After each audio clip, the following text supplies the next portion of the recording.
que muy buenos días y bienvenidos a vuestra casa, bienvenidos al mejor fútbol, bienvenidos a vuestra casa, pero nunca mejor dicho, porque como podéis ver ahora mismo, imágenes de hace prácticamente un ratito, los protagonistas, los jugadores, el Mallorca llegando a la que es su casa, llegando a un estadio que no pisaban desde el 14 de diciembre, desde ese último partido de ese Mallorca 2, Girona 1. Desde ese último partido el Mallorca no volvía a jugar ningún partido de Liga aquí en Somos. Hoy volvemos con nuestra gente, con nuestra afición, con nuestro equipo, con nuestros jugadores y sobre todo con el Play Red Live, que en un rato presentaremos porque ya está en el terreno de juego pisando Damián, pero en un ratito, porque hoy, en esta jornada 21 que tenemos por delante, un partidazo entre dos equipos que es verdad que no llegan en sus mejores momentos. El Mallorca viene de, bueno, si hablamos en Liga, de perder su último partido de Liga, es verdad, con una derrota dolorosa, con ese 4-0 que podríamos decir que fue prácticamente 8 minutos de desconexión del equipo, donde lo pagó caro, y el Betis que no llega tampoco en su mejor momento. Pero si hablamos del Betis, hablamos de los últimos 5 partidos que ha jugado en Liga, que acumula 2 empates, una victoria y 2 derrotas. Es más, los 2 últimos partidos jugados del Betis en Liga son 2 derrotas. La última derrota, para señalarlos, para no marcharnos no muy lejos, es ese Betis 1, Alavés 3. 2 equipos que en Liga están bastante separados en clasificación. El Mallorca, que va sexto, sigue en puestos europeos, no se movió la clasificación después de su última derrota, ya que la Real Sociedad también perdió, que es quien le sigue de cerca al Mallorca. El Mallorca, que va sexto con 30 puntos, y el Betis, que está en la posición 12 de la Liga con 25 puntos. Partidazo que tenemos hoy, y para hablar de partidazo, creo que en un rato aquí a mi izquierda estará uno de los protagonistas, que ya está aquí llegando, está aquí en la escalera esperando su paso, que ahora le daremos paso, pero alguien que está esperando ya su paso, que ya lo echamos de menos, que ya teníamos ganas de verlo aquí en Somos. Él es nuestro compañero, nuestros ojos, nuestro bar, lo que le queráis decir. Él es Damián. Damián, bienvenido. ¿Cómo estás? Ya te echábamos de menos, sobre todo yo.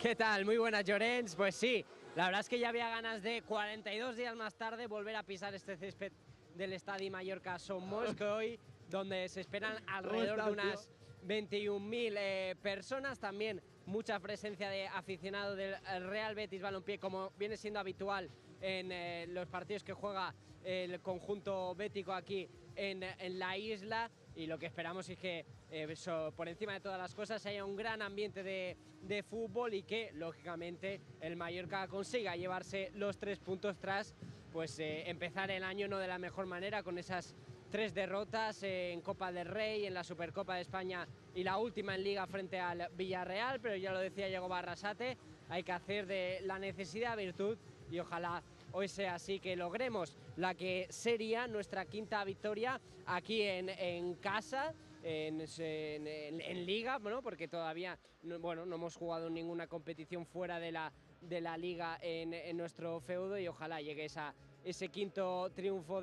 frente de nuestra afición, como decimos, tras 42 días. Y hoy, la verdad, hace una temperatura muy buena para estar en enero, unos 17 grados, así que hoy no hay excusas para venir aquí y presenciar, ojalá, un gran partido del conjunto de Yago Arrasate, que introduce algunos cambios en el 11, aunque tampoco muchos. Vamos a conocer ya precisamente la alineación del Real Club Deportivo Mallorca, que sale con Dominic Grave en portería, pareja de centrales para Antonio Raillo y Copete. Esta es la novedad, ya que Martin Vallen entendemos que no se ha recuperado de ese golpe que sufrió en el último partido contra el Villarreal. Le preguntaremos sobre esta ausencia a Yago Arrasate posteriormente en nuestros micrófonos. Laterales para Pablo Maffeo y Johan Mojica. Línea de 2 en la medular con Samu Costa y Omar Mascarell.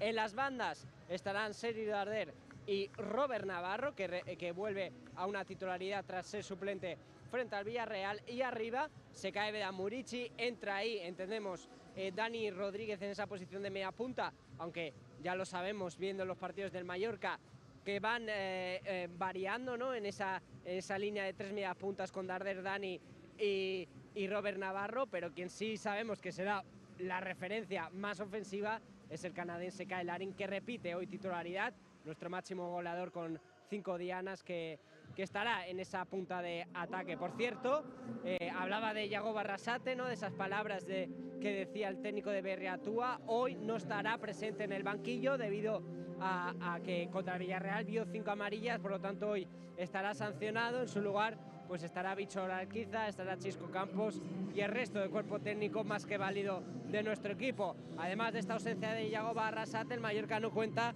con Manu Morlanes por lesión, Pichu Cuellar por sanción y a última hora la de Valeri por indisposición. Así que con todo, este es el 11 con el que sale el Mallorca para afrontar el partido contra el Real Betis. 11 titular del equipo local de nuestro Mallorca desvelado ya. Antes de pasar a repasar el 11 titular, hoy estará bien acompañado. Hay concierto ahí abajo, Damián. Así es, de hecho a partir de la 1:30, cuando falte media horita para el inicio del partido, habrá aquí una actuación de Anegats, un grupo mallorquín, más que conocido aquí en la isla y fuera también, lógicamente, y que hoy amenizará pues esta previa. También tendremos pues batucadas, también tendremos los tradicionales dimonis, pero además de todo esto pues tendremos la música que a mí me gusta decir del grupo mallorquín Anegats, que arrancará, como decimos, a la 1:30. Perfecto, pues bueno, ambiente de fiesta, ambiente de fútbol, ambiente de muchas ganas y ambiente de un ídolo como es Jovan Stankovic a mi lado. Jovan, bienvenido, partidazo, Gracias. Ganas de volver. Primero de todo, ¿cómo estás? Muy bien, con ganas. Con muchas ganas. Sí, y de ver Mallorca, nuestro Mallorca. ¿Cómo ves al Mallorca ante el Betis? Dos equipos que no llegan del todo bien, si hablamos en términos de últimos resultados. Sí, bueno, yo creo que en cuanto te relajas en un partido, pues difícil puede ganar. Y yo creo que a Mallorca lo veo bien, lo que pasa que a lo mejor en último partido se ha relajado un poco y claro, como te he dicho, en cuanto te relajas un poco, pues difícil ganar un partido. Pero yo creo que todos los equipos, pues durante una temporada larga, pues tienen un bache como Mallorca ahora. Pero yo creo que solamente son 2 o 3 partidos. Yo creo que ganando o sumando hoy o dando buena imagen, aunque porque en un partido te puede pasar cualquier cosa, dando una buena imagen, Mallorca va a salir de este bache. Te pregunto, antes de analizar el 11 titular, que el Mallorca ya lo tenemos sobre la mesa, en el último partido, y cerramos porque quiero saber tu opinión, ¿crees que el Mallorca el último partido sufrió la desconexión de 8 minutos? Porque los 4 goles llegaron en 8 minutos. ¿Crees que fue una desconexión o cómo analizarías tú esa derrota? Yo vivo en Mallorca bastante bien hasta el gol, pero después de no puedo decir que es el error, pero más desajuste del portero y la defensa, pues dejaron de una manera muy fácil que remate Costa y mete gol. Y a partir de este gol, pues Mallorca quería enseguida empatar el partido. Mejoró en la segunda parte. No, enseguida quería empatar el partido, iba por el gol. Justamente en la siguiente jugada te mete gol, otra vez quieren ir a meter el gol y meterse otra vez el partido, viene el tercero, viene el cuarto, pero esto pasa una vez en 10 años. La verdad, el partido como el otro día, pues no vas a encontrar cada día. Y segunda parte, con el cambio de sistema, pues sí mejoró el Mallorca. Un Mallorca que mejoró en la segunda parte. Esto fue el último partido que jugó el conjunto de Iago Barrasate ante el Villarreal. Dicho esto, vamos a analizar ya el 11, vamos al presente, vamos a este partido. Lo interesante, vemos que hoy Muriqui estará en el banquillo, simplemente hombre de referencia arriba. Tenemos a Kyle Larin, el golpe en la cabeza de Martin Vallen, que tuvo que quedarse en el hospital y luego terminó viajando el día siguiente. Pues ya lo dijo Iago Barrasate, que estaban pendientes de si estaba bien o no estaba bien. Con el doctor lo estuvieron comentando, no han querido introducirlo en el 11 titular por prevención. Y este es el 11 titular con el que hoy sale Iago Barrasate. Copete ahí en el centro de la defensa. ¿Qué te parece, Jovan, este 11 para enfrentarse al Betis? Sí, me gusta mucho el 11 que va a salir. Yo siempre, bueno, durante esta semana decía que a mí Mallorca me gusta más, sobre todo fuera, cuando juega con un delantero y digamos Dani Rodríguez por detrás. El otro día sí que se ha notado un jugador más en medio campo. Había muchos espacios libres y allí nos hacían daño. En casa sí que podemos jugar con 2 delanteros, pero me gusta mucho el equipo. Pues Betis también es un gran equipo, en medio campo acumula muchos jugadores y a mí me gusta lo que ha hecho hoy Arrasate, poniendo un delantero y Dani Rodríguez acompañando con Larín, pero tiene más libertad y meterse en medio campo y ayudar a Samu Costa y a Mascarell. Es más, Robert Navarro vuelve a la titularidad después de unos cuantos partidos que no había estado en la titularidad. Había jugado, pero no desde inicio. Sí, Robert Navarro, la verdad que empezó la liga espectacular y últimos partidos yo personalmente no lo vi bien como al principio, y a lo mejor después de un par de partidos, digamos, en banquillo, pues vuelve de estar como al principio de temporada. Ya lo dijo Yago Arrasate en la rueda de prensa previa al partido de hoy, que Robert Navarro va a ser una pieza fundamental y clave para esta segunda vuelta y para el Mallorca lo va a ser. Por lo tanto, a mí me gusta el 11 titular, a Jovan también. Vosotros ahora en un rato lo vais a poder votar ahí en el chat de YouTube y vamos a escuchar, ya se puede votar, me comunican nuestros compañeros los técnicos, y vamos a escuchar qué dice Yago Arrasate sobre este partido. Ya estamos con el míster, con Yago Arrasate. ¿Qué tal, Yagoba? Muy buenas tardes. Buenas tardes. Tras lo de Villarreal, imagino ya había ganas, ¿no?, de que llegase el próximo partido, el de hoy contra el Betis. Sí, hacía tiempo que necesitábamos jugar en casa y después de lo del lunes, pues más si cabe, ¿no? Encontrarnos con nuestra gente, sentir el aliento de ellos y jugar juntos este partido que para nosotros es importante. Hablas de la afición, 42 días más tarde, un aliciente más, ¿no?, para intentar acabar con esta mala racha. Sí, porque sobre todo el último recuerdo que tenemos con nuestra gente es de ambiente de fiesta, de un gran partido contra el Girona, donde el equipo estuvo de 10, la afición también, y queremos recuperar eso que en el mes de enero no hemos conseguido tenerlo. Hoy te tocará vivirlo desde arriba, imagino que ahí todo se sufre y se vive más, ¿no? Sí, porque abajo te puedes desfogar un poquito, pero arriba pues se sufre más, pero bueno, plena confianza en el cuerpo técnico, en los jugadores, de que va a salir bien. ¿Qué tipo de partido esperas contra este Betis? Bueno, creo que dos equipos que van a intentar ser dominadores. El Betis también, desde el juego de posición, pues intenta dominar y someter a los rivales.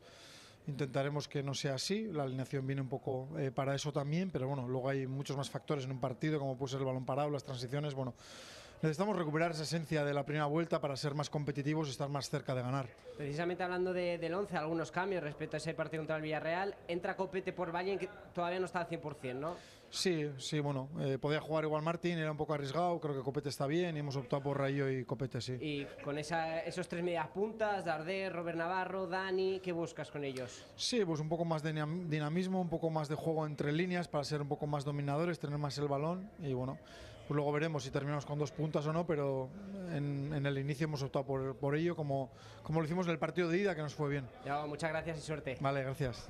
Mister. Suerte. Ahí están las palabras del míster Yago Arrasate, que hoy va a vivir un partido particular, ya que no va a poder estar en el terreno de juego y lo va a vivir desde la grada, que siempre es complicado y siempre es difícil, ¿no?, para un entrenador no poder dar indicaciones directas. Dicho esto, creo que nos hace falta ahora conocer el 11 titular con el que sale hoy el Betis, Manuel Pellegrini, un Betis con el que no llega con las mejores sensaciones, ya lo hemos dicho, ya bien de cara a resultados y también de cara a lesiones. Muchas lesiones se presentan en el cuadro de Manuel Pellegrini para el Betis. Damián, ¿con qué 11 sale hoy el conjunto bético? Sí, Llorens, como comentas, son hasta 9 bajas, 9 futbolistas del primer equipo del Real Betis que hoy no estarán disponibles para Manuel Pellegrini. A estas 9 bajas además hay que sumarle a 2 futbolistas que en este mercado de invierno se han marchado, como son Hassan Diao y el guardameta Ruiz Silva. Vamos a primero a valorar o a enumerar esas bajas que tiene el conjunto verde y blanco, que son William Carballo, Lo Celso, Bellerín, Ricardo Rodríguez, Ruibal, Savali, Perraut, Fornals y el Chimi Ávila. La mayoría por lesión, es verdad que por ejemplo la de Perraut por sanción, pero bueno, en suma son 9 ausencias las que tiene Manuel Pellegrini, que ha viajado aquí con 14 futbolistas del primer equipo y con hasta 7 futbolistas del filial. Dos de los futbolistas de estos 7 del filial son titulares y lo vamos a repasar ahora, porque el Betis sale con Adrián San Miguel en portería, el guardameta ya veterano del conjunto verde y blanco. En la defensa estarán Llorente y Nathan, a priori como pareja de centrales, así nos lo ha establecido la Liga. En el lateral diestro estará Marc Bartra y en la izquierda estará Arribas, que es uno de los futbolistas del filial que hoy es titular. En el medio campo, esto es sí que es algo más reconocible, con Johnny Cardoso, Marc Roca, y en la media punta estará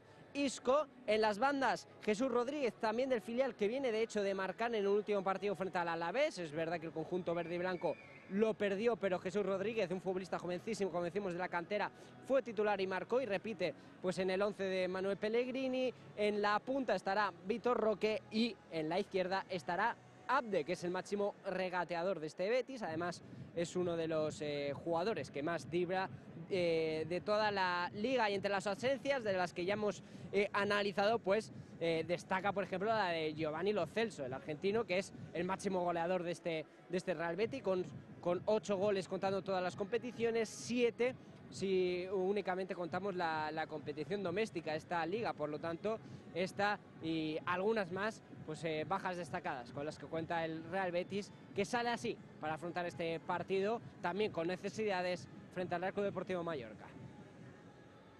Muchas gracias. Un Betis, Jovan, que llega con muchísimas bajas, lo hemos comentado ahora, jugadores importantes con los que no podrá contar hoy Manuel Pellegrini en ese 11 titular, y sobre todo el nombre que ha dicho Damián, uno de ellos, Lo Celso, que es el último jugador que marcó, ¿no? Ese último, el Betis de Mallorca de la primera vuelta, donde ganó el Mallorca 1-2 con ese partidazo, ¿no? Marcó Lo Celso el golazo en el minuto 7, y luego Dani Rodríguez en el 8, un minuto después empató, y al final Valeri, que hoy tampoco está en el partido por indisposición, pues los dos jugadores al final que revolucionaron un poco el partido, pues no están. ¿Qué te parece? Sí, Betis sí, que tiene muchísima baja, pero hay que saber que ellos tienen una cantera muy buena. Yo estuve allí cuando estaba entrando a San Fernando, pues nos jugamos un par de partidos contra Betis B y tiene una cantera espectacular. El Betis B siempre está, me parece que está en segunda ref, ¿no? Y tiene chavales espectaculares, así que estos los que suben saben que tienen una oportunidad y aquí van a venir a morder. Así que sí tiene muchas bajas, pero estos chavales son muy buenos y es una oportunidad para ellos para demostrar que pueden seguir con el primer equipo. Un Manuel Pellegrini que en la rueda de prensa previa comentó que la unión es lo más importante para volver al buen camino. También lo podemos aplicar nosotros, ¿no? Sí. Al final yo creo que es verdad que cuando llegan malos resultados, pues hay ese nerviosismo, ¿no? Pero yo creo que también lo dijo Manuel Pellegrini. Esos malos resultados lo vemos en equipos de grandísimo nivel, como el Real Madrid, como el Barcelona, el Atlético de Madrid. Todos los equipos tienen algún bache en algún momento de la temporada donde le hacen falta esos resultados. Hoy nos encontramos dos equipos que le hacen falta el resultado, y Yagoba lo dijo, la necesidad se puede convertir en una virtud. O sea, que hoy el hecho de tener que ganar puede hacer que saquen lo mejor del Mallorca, y sobre todo volver a ese camino donde el equipo ya lo había hecho en la primera vuelta. Jovan, para cerrar el 11 con el que el Betis sale, que yo creo que lo vamos a ir comentando, nombres con los que tú te fijarías. Tenemos a Abde, que es ese correcaminos. Sí.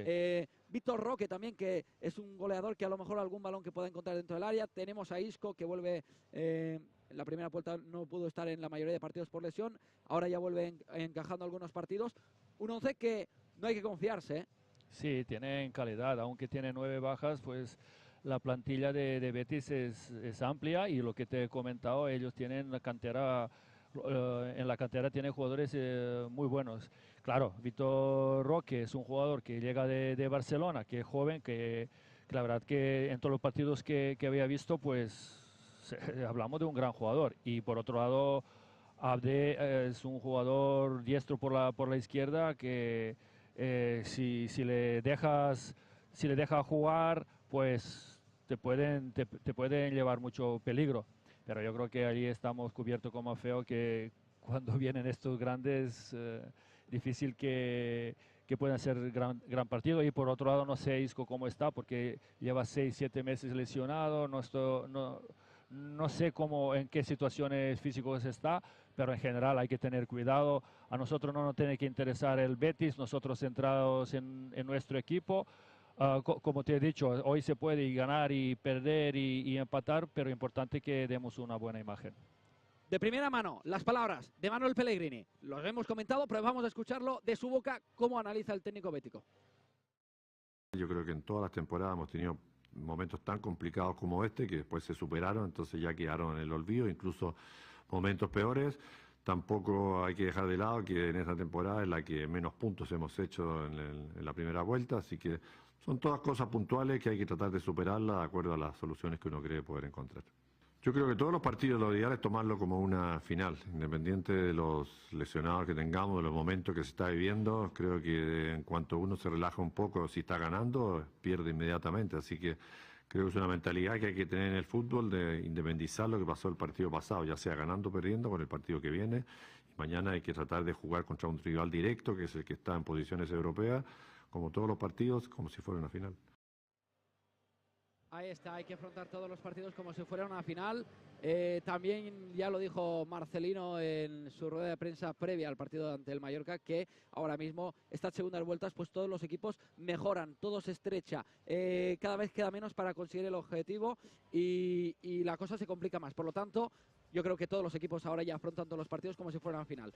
Vamos a analizar, hemos dado unas pinceladas, pero yo creo que para terminar de esbozar un poquito lo que fue el último partido del Mallorca, vamos a verlo aquí con Jovan Stankovic y vamos a analizar y vamos a comentar los errores que cometió el Mallorca y que hoy no tiene que cometer. Vamos a verlos, compañeros.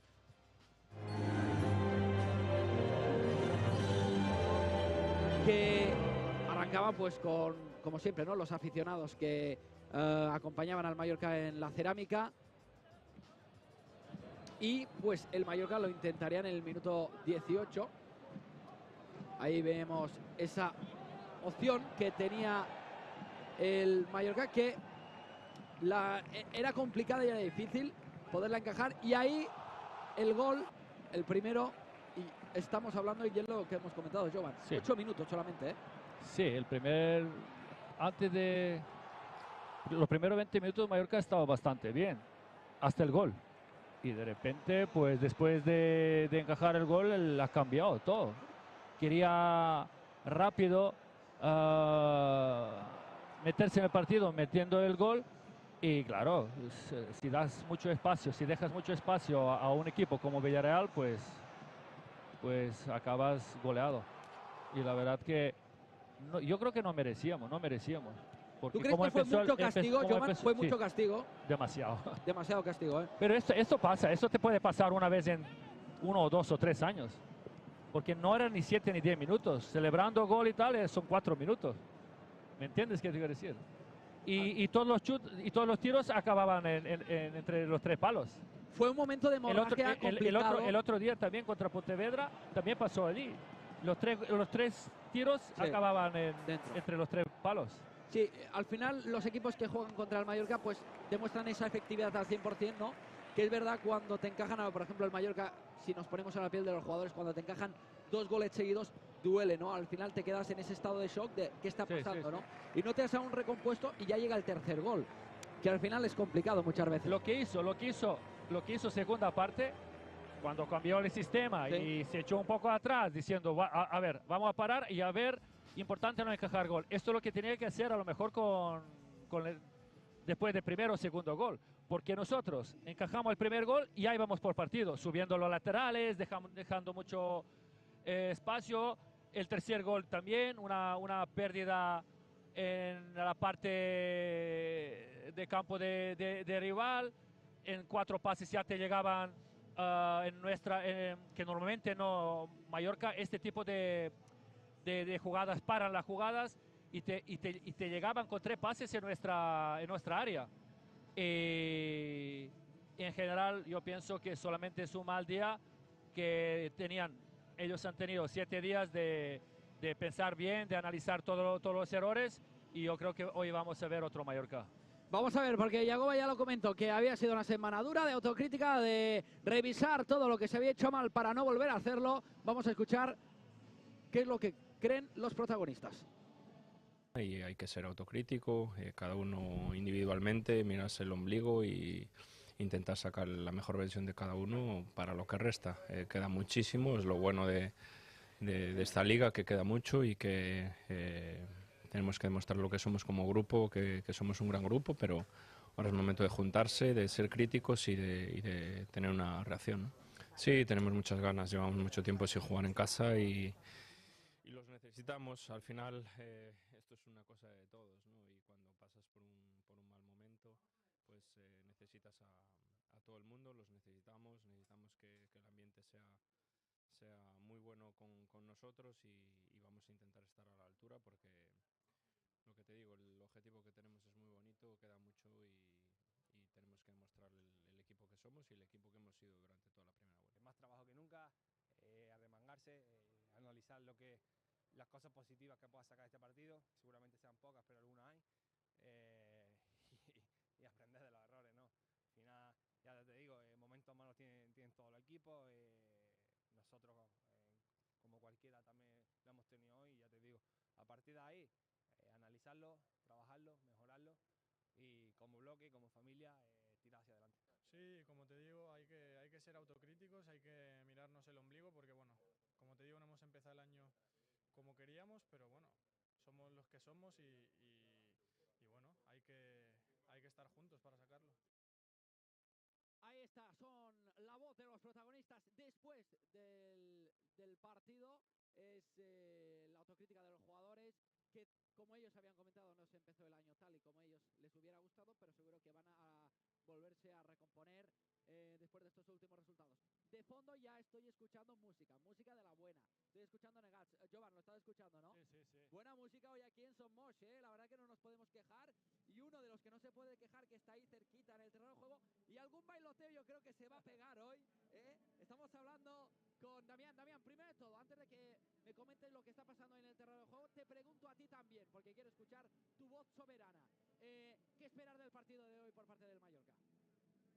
Bueno, yo creo que va a ser un partido complicado, porque estamos hablando de dos equipos muy necesitados que seguramente busquen con el partido de hoy pues romper esa dinámica. Ya sabemos del potencial que tiene el Real Betis, pero también sabemos lo fuerte que nos estamos haciendo nosotros en nuestro feudo. Por lo tanto, yo espero un partido muy igualado, un partido muy complicado, donde habrá momentos donde seguramente tengamos que sufrir, pero espero que tengamos la fortuna que quizás nos ha faltado y ese mayor acierto para llevarnos la victoria. Dicho esto, acaban de salir hace unos minutitos, muy poco, los futbolistas de Real Betis, como veis a mi espalda, aunque justo ahora, en este momento, salen los futbolistas de Real Club Deportivo Mallorca. Lo escuchamos a través de los aplausos por parte del público, que poco a poco está llenando estas gradas del Estadio Mallorca Son Moix. Ya minutos atrás lo habían hecho y lo hemos visto en estas imágenes los guardametas del Real Club Deportivo Mallorca, así que los dos futbolistas sobre el terreno de juego, y de fondo pues a Negats con esa primera canción de El Missatge és clar, que seguramente es una de las más conocidas, y que lógicamente, Llorens, no sé si bailoteo, pero sí que te sale cantarla porque es uno de los grandes temas del grupo mallorquín de Anegats, así que bueno, sobre el césped y también sobre el escenario ya todo listo, ya los futbolistas preparando, poniéndose a punto para este partido.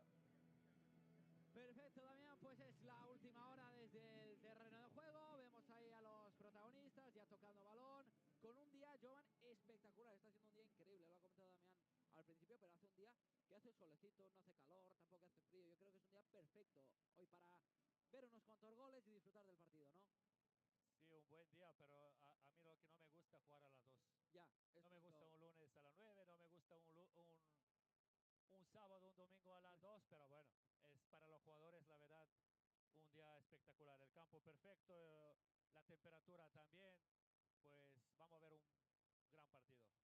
Bueno, pues para hablar de... Hemos comentado que el Betis no viene en buena dinámica. Vamos a verlo, el último partido del conjunto de Manuel Pellegrini. Vamos a verlo, compañeros, si os parece. Ahí está. Hoy está saliendo todo espectacular al momento, yo creo que con Robert Mercé, la verdad que estamos saliendo hoy con Robert Mercé ahí en la zona técnica, con Jandro, con Miguel aquí. La verdad que menudo equipazo que tenemos, Jovan. Sí, sí. Pues bueno, vamos allá con el partido. El Betis, que, bueno, perdió ante el Alavés. Ahí vemos ese penalti. Yo vi el partido y claro, el primer gol llega después de un gol tonto, ¿sabes? Un error defensivo, un penalti tonto de defensa y luego él cambia el rumbo del partido. Es parecido a nuestro. nuestro. Nosotros también estamos con Villarreal bien, pero nos meten un gol también un poco raro. El Alavés se adelantaba y veíamos ahí incluso ese zambombazo que le pegaba desde la frontal del área. Pasó igual. Partido parecido. Encajan el gol y suben con todos. Y dejaba mucho espacio al Alavés. Y a la vez de contraataque, pues le hacía mucho daño. Puede que en estos partidos que tal vez, por ejemplo, estamos hablando, ahí vemos el gol del empate de Rodríguez. ¿Crees que estos equipos, como por ejemplo ahora el Mallorca, que no está en un buen momento en tema de resultados, el Betis, quieren solucionar el partido muy rápido? Se lo comentaban también a Yago en rueda de prensa, que tal vez a lo mejor en el minuto 5 ya quieren tener el partido encarrilado y a lo mejor estos fallos hacen que los otros rivales puedan aprovecharlo. ¿Qué crees tú, Joan? Esto pasó otro día con el Mallorca. Después de encajar gol, normalmente nosotros no subimos con laterales. Y en este partido, después de gol, subimos con laterales y dejamos mucho espacio. Y gol llega después de robar a un lado y llegar muy fácil a otro lado, y luego llegó el centro y remate el gol. Tenemos que, a veces tiene que estar, vale, perdemos 1-0, pero hay que tener cuidado y no encajar el otro. Y allí yo creo que los jugadores o el cuerpo técnico no pensaba en esto. Pero bueno, es no salía mal, en general no salían mal las cosas, porque también eran en este momento cinco tiros de tres palos y 4 acababan dentro. Veamos ahí el Betis que se quedaba con un jugador menos, luego ese posible, pues digo posible porque al final no se terminó silbando y se quedó en nada, ese es el posible penalti sobre Isco, ¿no? Y luego, bueno, vemos aquí el segundo gol del Alavés, que hizo un muy buen partido ante el Betis y más o menos demostró el camino a seguir hoy si se le quiere ganar. Ahí está el tercero de Quique García, lo celebraba el entrenador y todo el staff, ese tercer gol que ya daba prácticamente en el minuto 84, ¿no? La tranquilidad absoluta donde se llevaban esos 3 puntos. Ahí está el saludo entre entrenadores y la victoria del Betis, la derrota del Betis ante el Alavés por 1-3. Un Betis que lo hemos comentado, el máximo goleador no estará en el 11 titular, es más, no estará ni convocado, que es Lo Celso, que es el máximo goleador con 7 goles, y el máximo asistente Aitor Rubial con 2 asistencias tampoco estará ahí en la convocatoria, los dos son bajas, por lo tanto un Betis, como hemos comentado ya, con un cuadro bastante que con muchas jugadores que a lo mejor con caras nuevas. Dicho esto, creo que podemos pasar a las comparatorias, si te parece, Damián, si nos puedes pues enseñar un poquito esos datos de esos jugadores en particular que pueden desequilibrar el partido. Mira, si quieres, Llorens, vamos a hablar primero con el director de fútbol, con Pablo Ortiz, que a puntito estará con nuestros micrófonos porque está hablando ahora con la Liga, y posteriormente hablaremos de los dos futbolistas que hoy hemos escogido para comparar. Ya avisamos, 2 titulares, así que en ese sentido estamos teniendo suerte, estamos acertando. Y lo dicho, que en unos pocos segundos el director de fútbol, Pablo Ortiz, hablará en nuestros micrófonos. Perfecto, Dami, pues ahí está, estamos pendientes y estamos esperando mientras vemos ahí las imágenes de los jugadores. Joman, mientras esperamos a Pablo Ortiz rápidamente, bueno, creo que en nada ya lo vamos a tener, no sé si darte paso o no. Decirte, ¿has comido algo, Jovan? Sí, sí. Porque esta hora es, ¿como algo ahora o como algo después? A Ortiz. Sí, comí, pues vamos allá. Damián. Sí, Lloren, lo dicho, estamos con protagonista, con el director de fútbol, Pablo Ortiz. Pablo, ¿qué tal? Muy buenas tardes. ¿Qué tal? Muy buenas. Bueno, 42 días después volvemos a casa, ya había ganas, ¿no? La verdad que sí, la verdad que poder jugar en nuestro estadio con nuestra gente, pues siempre es importante, nos ayudan mucho, y bueno, pues venir a casa y encima después de esta racha que no es muy buena, pues seguro que nos ayudan a conseguir la victoria hoy. Buena temperatura, buen ambiente, también habrá aficionados del Betis. En definitiva, un buen día, ¿no? Para intentar romper esa mala racha, ¿no? Sí, en esto del fútbol, pues cuando vienes de perder un partido, lo que quieres es que llegue el próximo rápido para poder revertir la situación. Y bueno, yo seguro que nuestra afición seguro que está por encima de la del Betis, así que los que hayan venido al Betis esperemos no oírlos. Pablo, respecto al 11, algunos cambios. Por ejemplo, la suplencia de Murici, entra Copete por Vallen. ¿Qué te parece este 11? Bueno, estamos preparados, los jugadores están entrenando día a día para poder llegar que el míster los ponga y oye, hay un par de cambios en el equipo, me parecen bien, o sea, cada uno por unos motivos y bueno, vamos ante un gran rival y siempre va bien tener a la gente activa y estamos convencidos de que los que salen lo harán muy bien y los que tienen que entrar también. Decías, no estamos lógicamente en un buen momento, pero qué fortuna pensar que a inicios de una segunda vuelta estamos enfrentándonos a un Betis que es rival directo en esas posiciones altas, ¿no, Pablo? Bueno, sí, la realidad de la tabla al final yo creo que con un prisma más amplio pues tenemos una buena suma de puntos, pero bueno, tampoco queremos quedarnos ahí, queremos ser ambiciosos, competitivos y desde el partido de hoy ya pues seguir sumando puntos. Pues con esa ambición me quedo, Pablo, muchas gracias. Muchas gracias. Pues lo hemos escuchado, Llorén, las palabras del director de fútbol Pablo Ortiz, que me quedo con esa última, ¿eh? La posición en la tabla es muy buena, ¿no? Con esos 30 puntos, pero hay que ser ambiciosos, hay que querer más y esperemos que hoy sea ese punto de inflexión para romper esa mala racha de 3 partidos seguidos con derrota y pues seguir sumando y engrandando nuestros puntos en la tabla.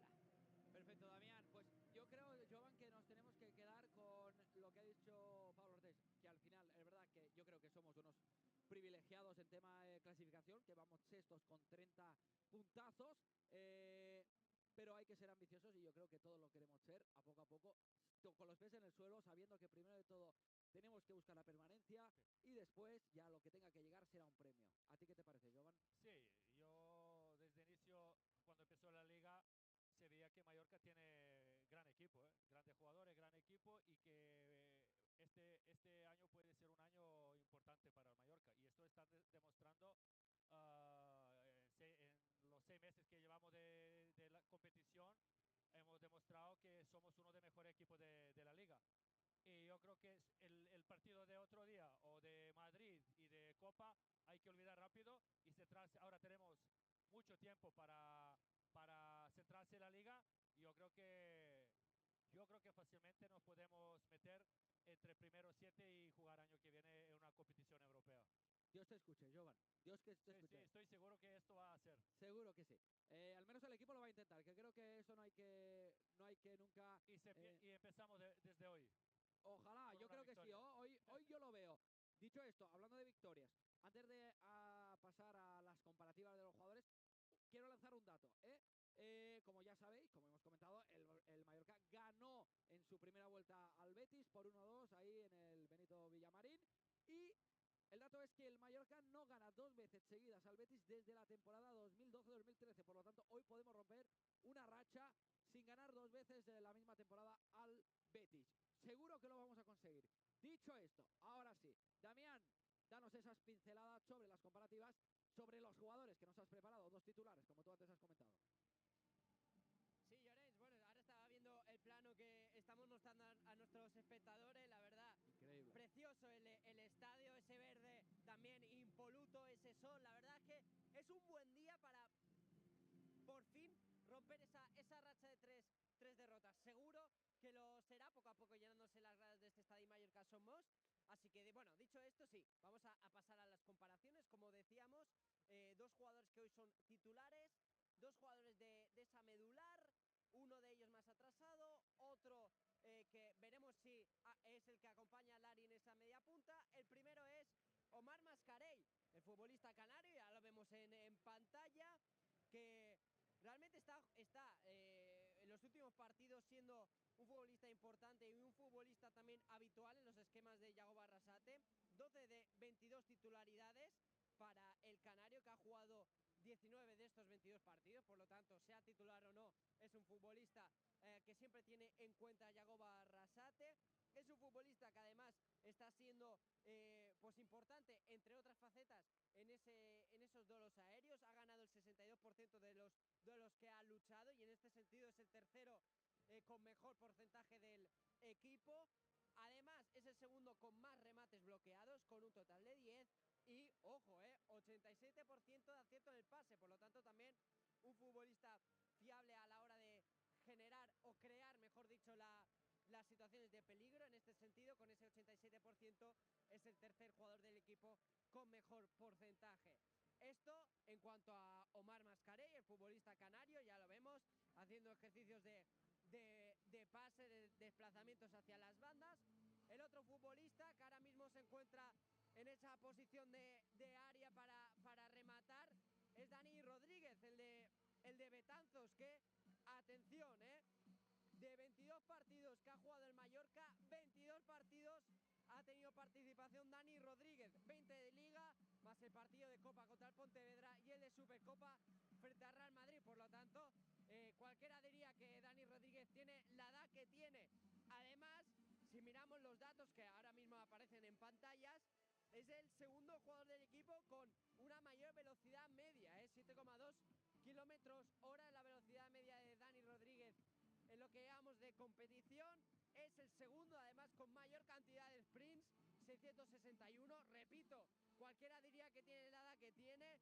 Además, es un futbolista con 18 acciones de alto impacto ofensivo. En este sentido, es el cuarto que más del equipo, hablando así de su gran importancia en esos últimos metros de Real Club Deportivo Mallorca, y eso lógicamente se traduce también en cifras goleadoras, ¿no? Son 3 goles y 4 asistencias para Dani Rodríguez, el Tigre de Betanzos, que es en este sentido el máximo asistente del Mallorca. Así que estos son los dos futbolistas que hemos escogido comparar hoy: Omar Mascarell y Dani Rodríguez, hoy titulares. Perfecto, Damián, muchísimas gracias. Ahí están las grandes comparativas, con esas también imágenes que hemos visto y estamos viendo. Creo que, Damián, tú ya te vas hacia tu lugar, ¿no?, correspondiente para el partido. Así es, Llorens, vamos a pillar posiciones tanto mi compañero Carlos como un servidor, y ya en nada, arranca en un poquito más de 10 minutos este partido. Los futbolistas se marcharán dentro de nada a túnel de vestuario. Ya se han marchado los futbolistas del Betis, todavía continúan los del Real Club Deportivo Mallorca, y pues seguiremos con las batucadas, seguiremos con los dimonis y con ese himno previo que seguramente será uno de los momentos más importantes de este partido. Las gradas poco a poco llenándose y esperamos un gran ambiente para este Mallorca Real Betis. Gracias, Damián. Pues en un rato volvemos a conectar contigo. Dicho las comparativas, antes de marcharnos a publicidad, también quiero lanzar 4 datos. Mira, Jovan, para tenerlo un poquito ahí con la pincelada en nuestros papeles. El jugador del Betis que más tiros a puerta realiza es Abde, que hoy está en el 11 titular. El jugador del Betis también que más balones recupera, a ver si lo adivinas, ¿quién es? Ni idea. Pues el Abde. mismo Abde, otra vez, es el jugador Imposible. que más remata a portería y el jugador que más recupera. El que más remata sí puedo entender, pero... Pues también es el jugador que más recupera, y por parte del Mallorca el jugador que más tiros a puerta realiza es un hombre que hoy está en el banquillo, es Vedat Muriqui, con 27 tiros, y el jugador que más balones recupera del Mallorca, te la dejo a ti, a ver, ¿quién crees que es? Samu Costa. Otra oportunidad. Mojica. Eso es, Madre Mojica, mía. el jugador con 99 recuperaciones, Abde se pone con 79 recuperaciones y Mojica lo supera bastante con 99 recuperaciones. Por lo tanto, son los datos lanzados mientras vemos las últimas imágenes de los jugadores que estaban calentando. Vemos los jugadores del Mallorca que ya se han retirado y hacemos una cosa. Pausa rapidísima, nos colocamos ya y nos ponemos en ambiente de partido y volvemos enseguida porque ya hay ganas de jornada 21, ya hay ganas de este Mallorca Betis.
los aficionados del Mallorca y se te ponen los pelos de punta. From the first day I came here, everything went wrong. Él estaba liquidado, física y mentalmente. Liquidado.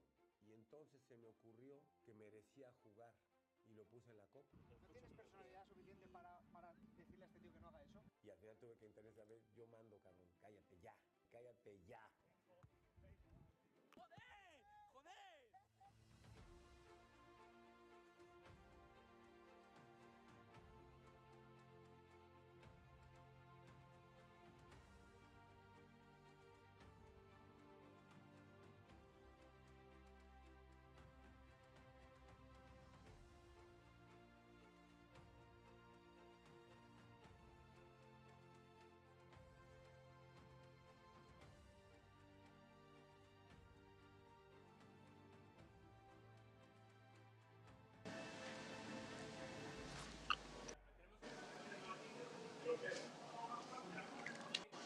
Pero 40 segundos.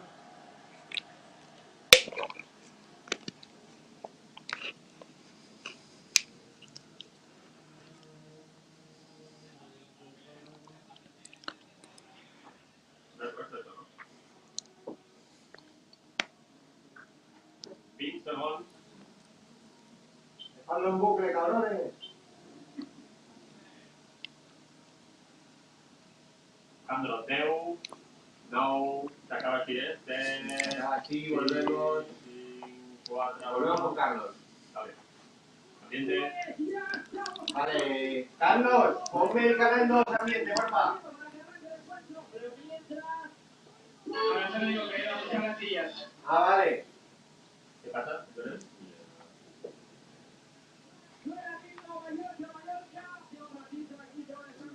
Usted la pausa, ¿eh?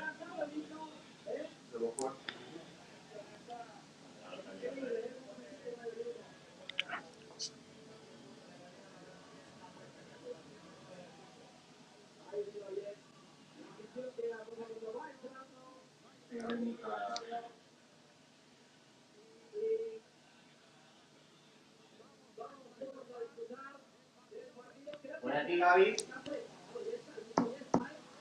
Dime. Ojo, Damián. Damián por Quantum. Dile Quantum.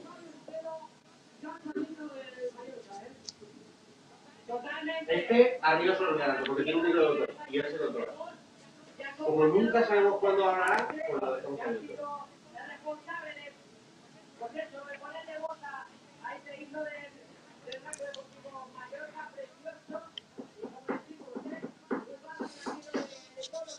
¿Tiene público ya en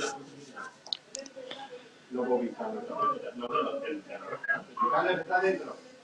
¿Tienes ambiente por canal 2, Carlos? Creo que sí, ¿eh?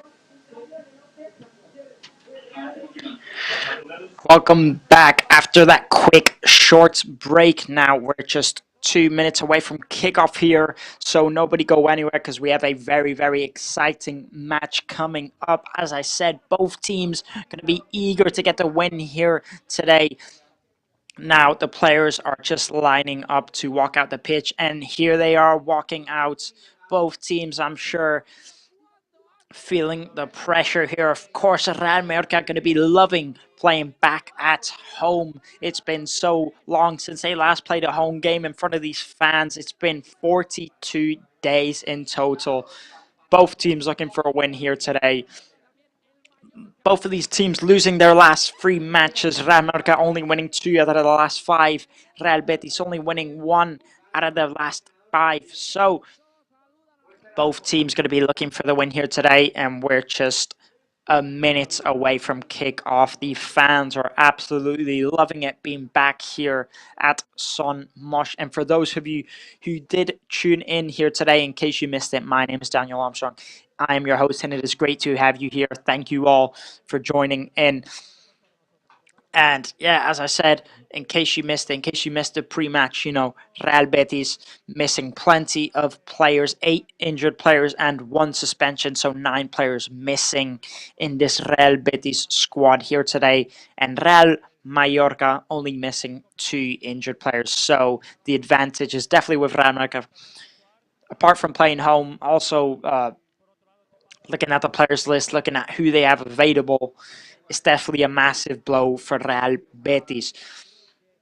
But of course, I will say, despite that stat, both teams have still been very poor recently, so both teams will be looking for a win here today. Now we're just a few seconds away from kick-off, so do not go anywhere. If I had to predict a score right now on the spot, I'm saying 2-1 for Real Mallorca. I definitely think Real Mallorca win here today. Of course, both of these teams, Real Mallorca only scoring 3 goals in their last 5 matches, and Real Betis only scoring 4 goals in their last 5 matches. So both teams struggling to get goals recently. So you'd think, what's the play going to be here today? But of course, Real Mallorca conceding plenty of goals. Last 3 matches, Real Mallorca have conceded 10 goals in total. They conceded 3 against Pontevedra, it was 3-0 against Pontevedra, it was 3-0 against Real Madrid, and it was 4-0 against Villarreal. So not scoring any and conceding plenty. You're playing against a team that doesn't score a lot. What's the role going to be here today? I just think, despite not scoring a lot recently, it is a problem. They also are conceding quite a lot, so maybe they want to play a bit more defensive here. Since they are the favourites in this match, maybe just hold back a little more and let Real Betis, let them feel the pressure, let them come at Mallorca, and then Mallorca break on the counter-attacks. I think that's the play to go with here today, but we'll see what the manager is going to go with. Now we're just seconds away from kick-off. We have a very exciting here at Estadi de Son Moix. Real Mallorca against Real Betis. It's going to be a very good one. The fans are buzzing to be back here at Estadi de Son Moix after 42 days. It has been so long. It's felt like it's been ages. I'm so happy to be back. I don't know about you guys, but I'm just so happy to be here. And you can feel the energy in here. And it's just been on fire.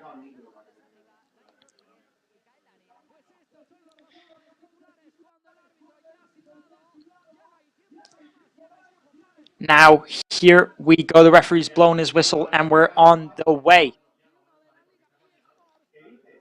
Round 41 of the round 21 of the La Liga division. And it's a very exciting one, no doubt about it.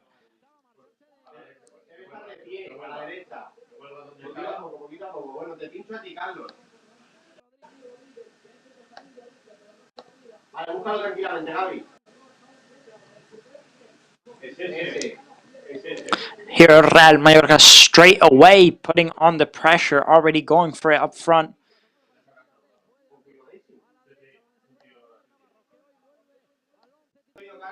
Now here's Robert, now going to play it back into his teammates.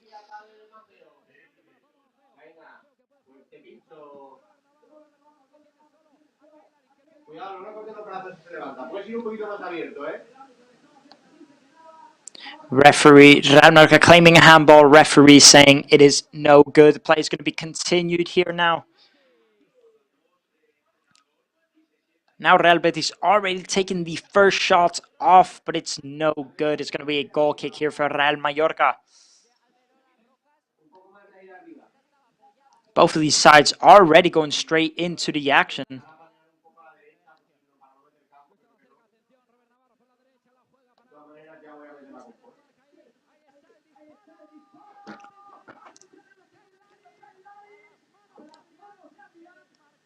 Real Mallorca, Robert Navarra taking on the shot, and the rebound falls right to Guy Larin.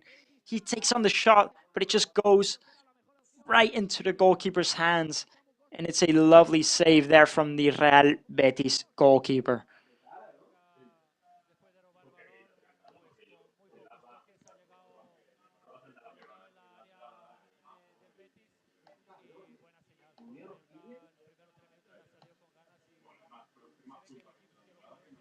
Real Mallorca, of course, with just very little touches, already reaching Real Betis post.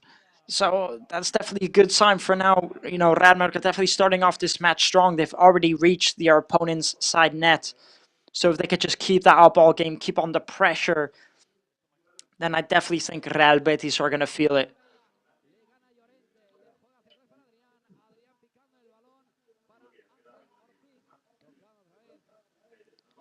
Now here come Real Betis on the attack.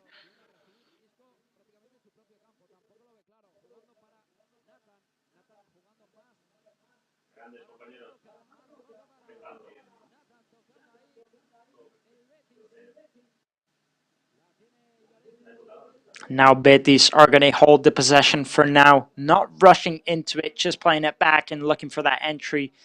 As I said, they're going to be the one feeling the pressure here today. So I just think Real Mallorca want to hold on, maybe play a bit more defensive and let Real Betis come at them.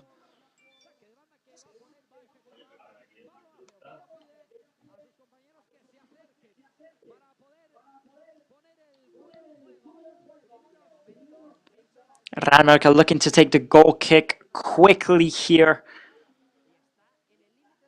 This match has definitely started off very, very strong here from Real Mallorca. Already looking, already pacey, already going into it. It's definitely nothing. It's not a slow start at all.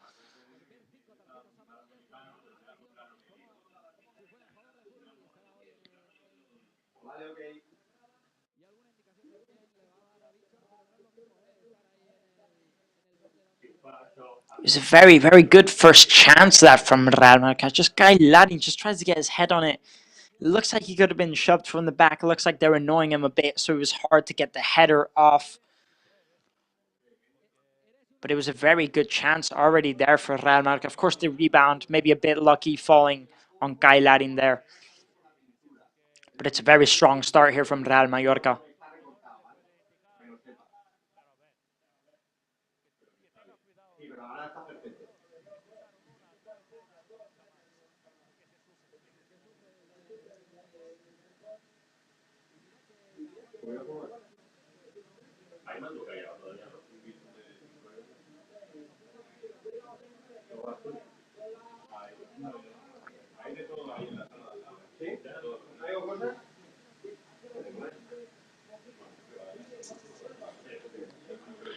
Now here comes Real Mallorca taking it down that right-hand side with Johan Mojica.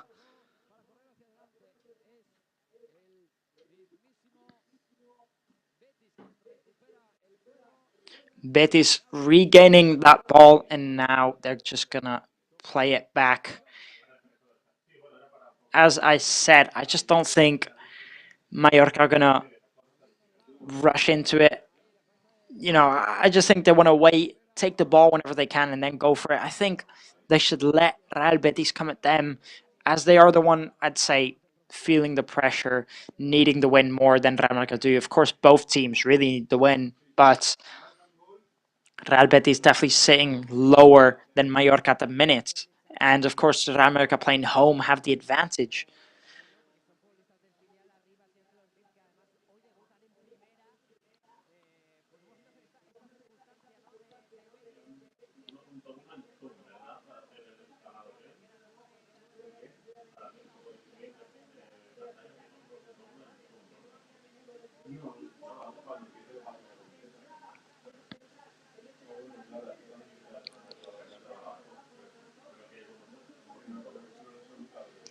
Of course, with all the injuries that Real Betis have been having recently, you know, they've found themselves with absolutely no right backs. None at all. They have none. And of course, they were going to play a centre back instead of a right back because they didn't have any more options, Marc Baltra. But during the warm-up, he actually got injured.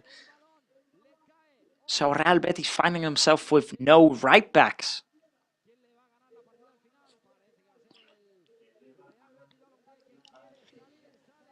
Now Real Betis is going to recover the ball. Looks like they're going to go on the counter-attack.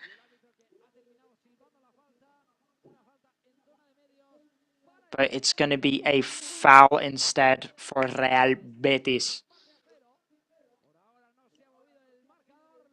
It's 0-0. We're just about 7 minutes in. And so far, I'd say we'd have a great start from this match, especially from Real Mallorca with that occasion, almost scoring there.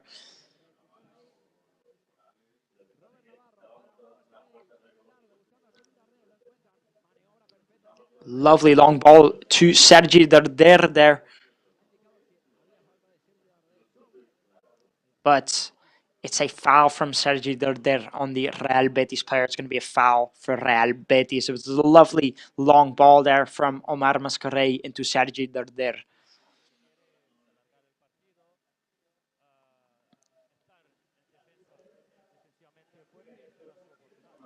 I think Real Betis maybe are just looking to make the match go on longer. I think they're looking a lot more defensive. As I said, they're struggling to score goals lately, and playing here at Somos is not going to be easy. So I think they'll be taking it slow maybe this match. Although, of course, they desperately need the 3 points, so they can't hang on too much. Now Dani Rodriguez puts on the cross. The ball falls on the edge of the box, and Real Betis get the ball back here now.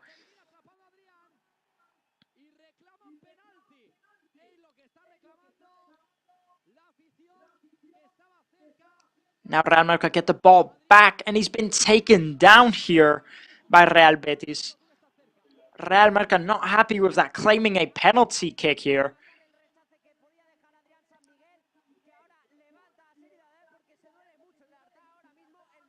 The fans here in Somos not happy with the referee here, definitely claiming it was a penalty for Real Mallorca.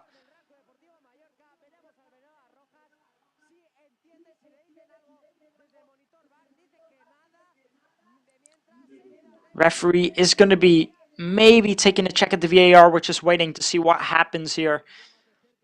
But this could be massive. And you know what else is massive?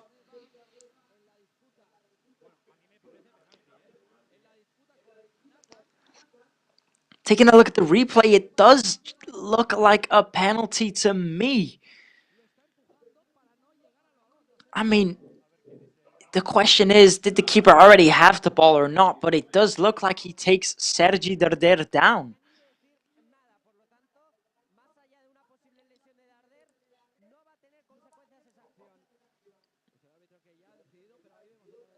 And the referees decide it is not a penalty.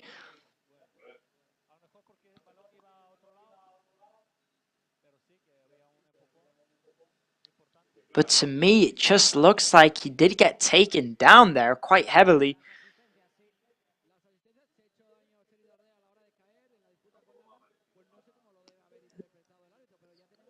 Hopefully Sergi Derder is okay. He did look quite hurt. And I mean, to me, that looks like a definite penalty. I don't know how that's not been given there by the referee. Maybe it was because the goalkeeper already had the ball. It didn't look like Sergi Derder was going to get on the edge of it. But still, he definitely takes him down heavily. Now Takuma Asano's going to be warming up here in case Sergi Derder has to come off, because he does look quite hurt here on the ground. And I mean, I'm not surprised because the way he just takes him down. I mean, I don't know how that's not been given by the referee there.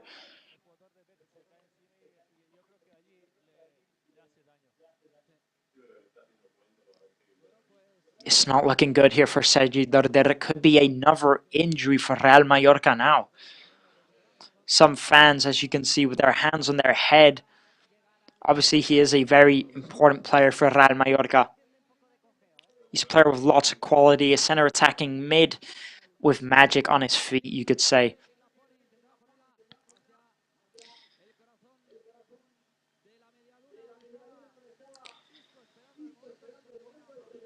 Now here comes Real Betis. Isco was waiting for that ball there. He could not get on the edge of it.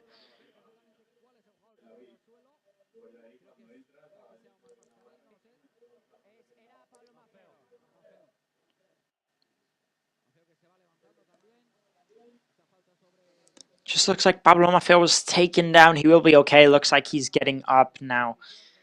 Quite a lot of takedowns here in this match so far. Players flying all over the place.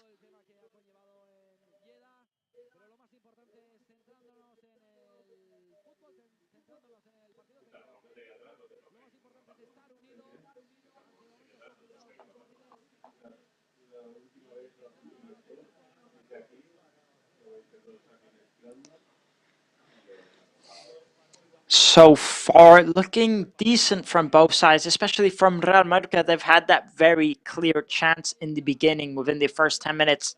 And of course, the penalty claim, which I definitely think could have been given. But the referee decided not. Real Mallorca looking good here so far.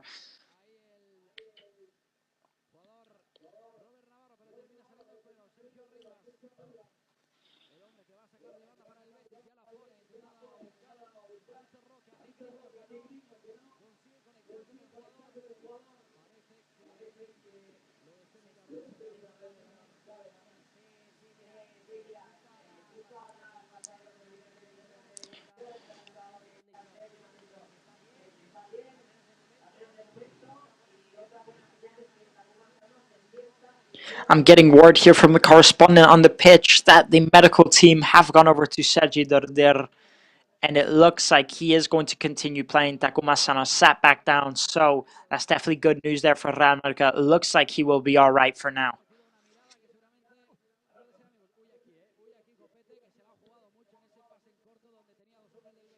Very, very dangerous pass there from Copete, almost giving away the ball there.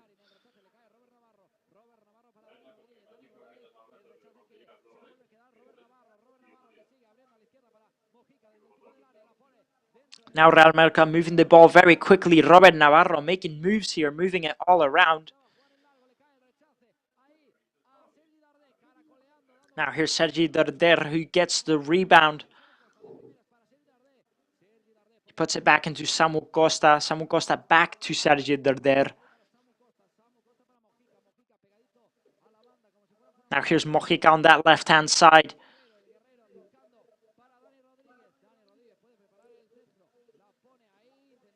Dani Rodriguez puts in the cross. Cross is no good, but Antonio Rayo recovers the ball there. Plays it into Pablo Maffeo. It's going to be a foul here on Real Mallorca. Quite a bad hit there.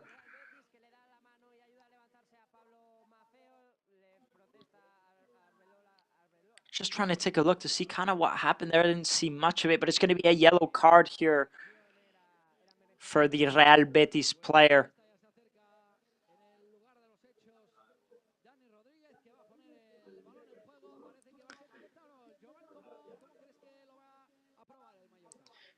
Looks like Dani Rodriguez is going to be taking the free kick. It looks like he's going to step up to shoot here.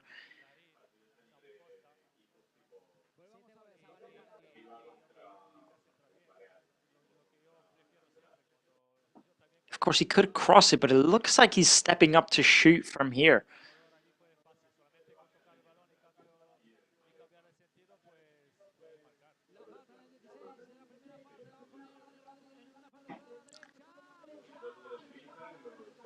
Dani Rodriguez was just looking for Antonio Rayo in the box there, but he couldn't get it on him.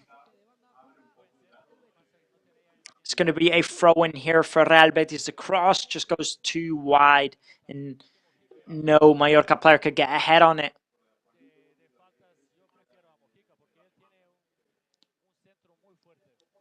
Maybe for free kicks, there were other options.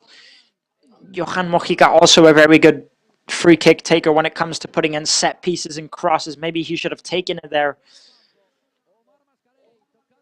Now here's Real Mallorca recovering the ball, playing it back in their own half.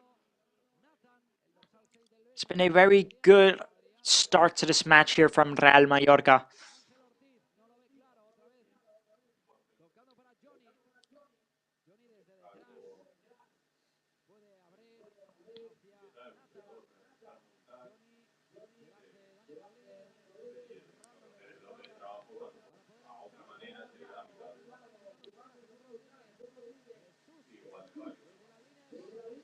Now Real Betis is going to put in a long ball into Jesus Rodriguez, the 19-year-old. Now Isco into Marc Roca. Jesus Rodriguez playing some lovely short one-touch football here. Some good play here from Real Betis. Real Betis taking the shots on but it goes very, very wide. Poor shot there from Real Betis. Lovely build-up play, but the shot just wasn't good enough. It's going to be a goal kick here for Real Mallorca.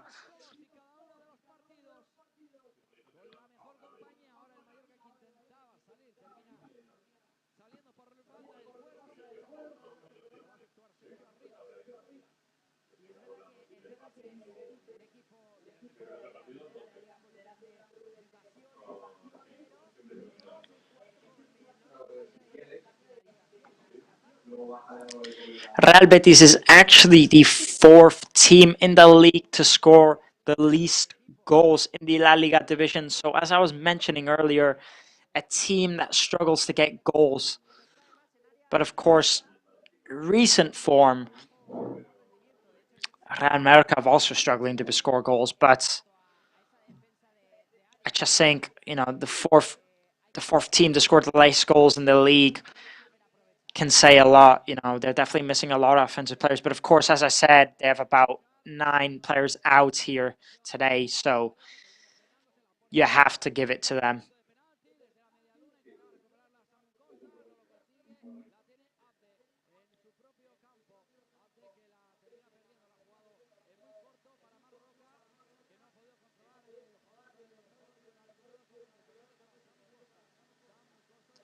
Now Real Madrid recover the ball very well there, and they're just going to play it in their own half.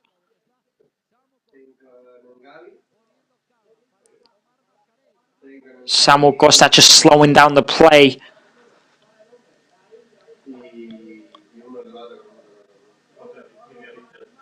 Robert Navarro definitely moving the ball a lot on the pitch here today. Seems to be all over the place.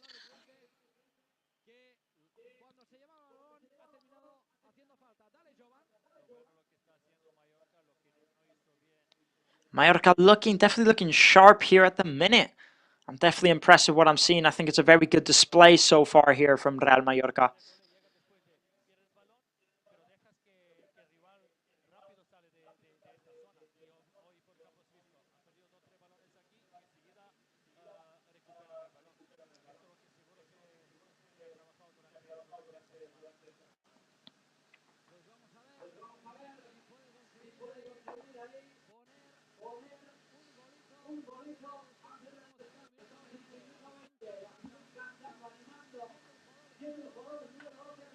"20 minutes in here now in this match. Just wondering if Real Mallorca can get a goal before the end of this first half.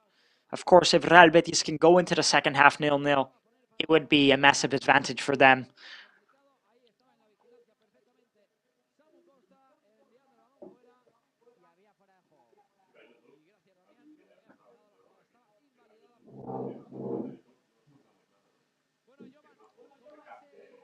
It was a good play there from Real Mallorca, but it was offside anyways, so would have not have counted.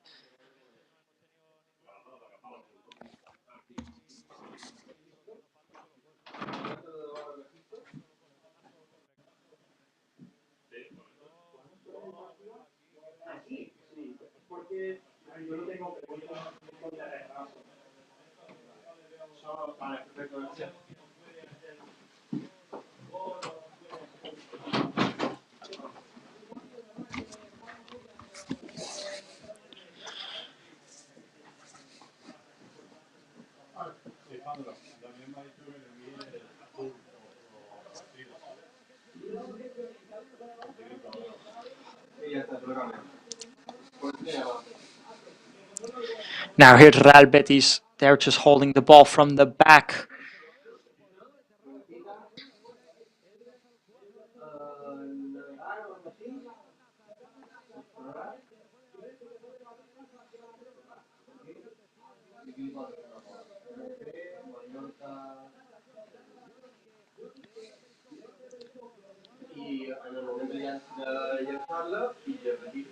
It's going to be a throw-in here for Real Betis. Real Betis just trying to start playing it up, but it was well defended there by Real Mallorca. Now Real Betis take the throw-in quickly, and it looks like it's going to be a foul here for Real Betis. Just looks like Omar Mascarell clipped him there accidentally. Don't look like it was intentional. I think they both just went for the ball. I'm not quite sure he actually hit him there. Looks like he let himself fall easily, but the referee has given the foul here for the number 10 of Real Betis. Zoli. Now this could be a very, very dangerous free kick here for Real Betis. Looks like Isco is stepping up to take it. We'll see if Real Betis can get a goal before the end of the first half. Of course, if they can, would be a massive advantage for them. Of course, the free kick is quite far. Now Isco putting in the cross. It's a poor effort. The cross is just way too short. And now Real Betis play it all the way back to the goalkeeper.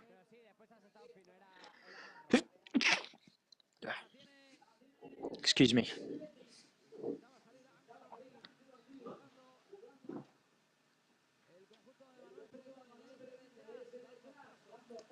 Now here come Real Betis. They seem to be trying to play it down that left-hand side quite often, but it just doesn't seem to be working. The pass has gone way too long. They've given it back to Real Mallorca. Real Mallorca clearing it down the middle. Now here come Real Mallorca on the break. Lovely pass into Pablo Maffeo.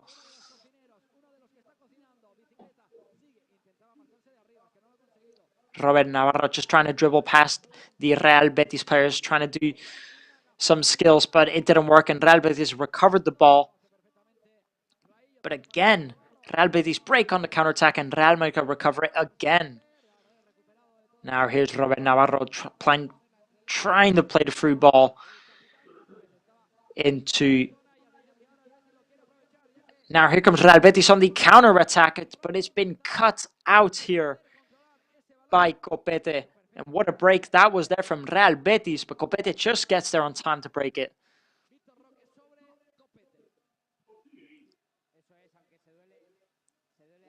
Just looks like Vitor Roque slips there. Definitely doesn't look like it's intentional. They both clash. Vitor Roque just slips and trips him over. It's going to be a foul for Real Mallorca. It was a good break there from Real Betis, but Real Mallorca looking sharp defensively and definitely looking decent offensively. It's a great start here from Real Mallorca. They just need to keep this up. It looks like Real Betis are already sending some players to warm up.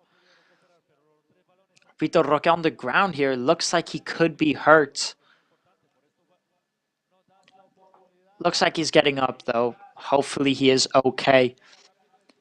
Just slips. He doesn't mean to foul Copete there. You can just see there.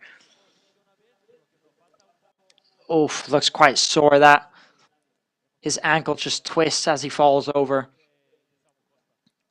If you do play football, you have felt those before. You know what it's like. Now, Mallorca are going to play from out the back.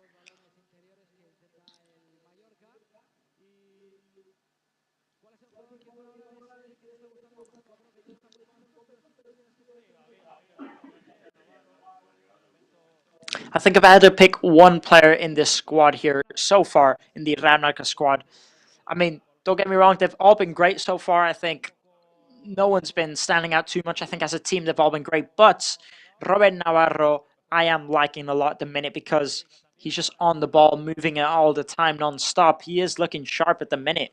I just like the way that he's always trying to help play from out the back, and he's on the left side, he's on the right side, he's all over the place. I like that from Robert Navarro.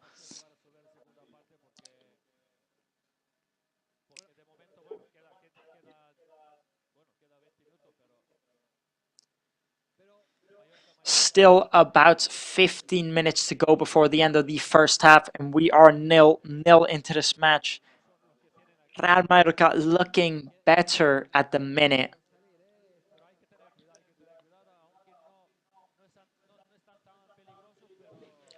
Just looks like Antonio Rayo needs to watch out with that foul. Could have been dangerous.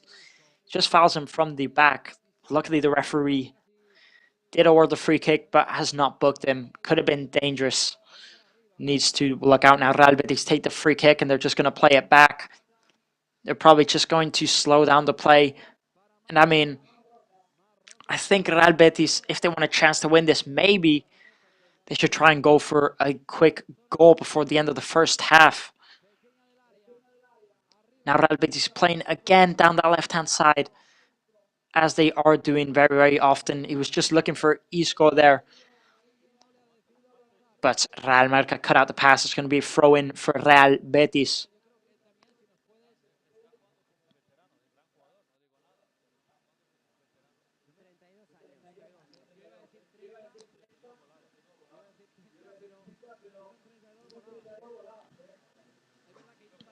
Now Real Betis trying to play it back, and Guy Larin just cuts out the pass. It's another throw-in for Real Betis.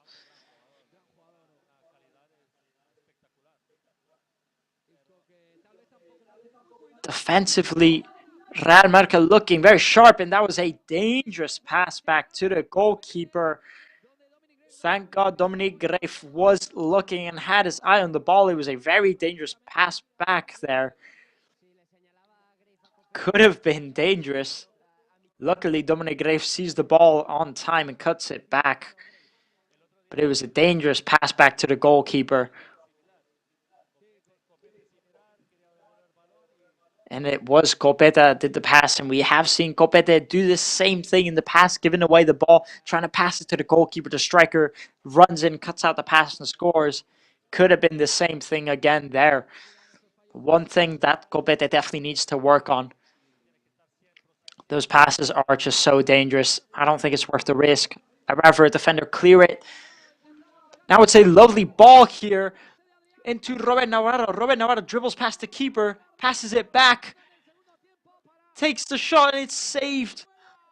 And another shot again, and it's gone out. What an effort that was there from Real Mallorca. It's going to be a goal. It's going to be a corner here for Real Mallorca. What a chance that was. Robert Navarro just taking it past the goalkeeper. What a pass that is there. Robert Navarro just takes it past the keeper, tries to pass it back. He just takes the shot on and it's blocked. And again, Samu Costa takes the rebound and it's blocked again. And Real Betis, Dani Rodriguez just takes the last shot. And it just rebounds off a Real Betis player. It's going to be a corner. What a chance that was there again for Real Mallorca.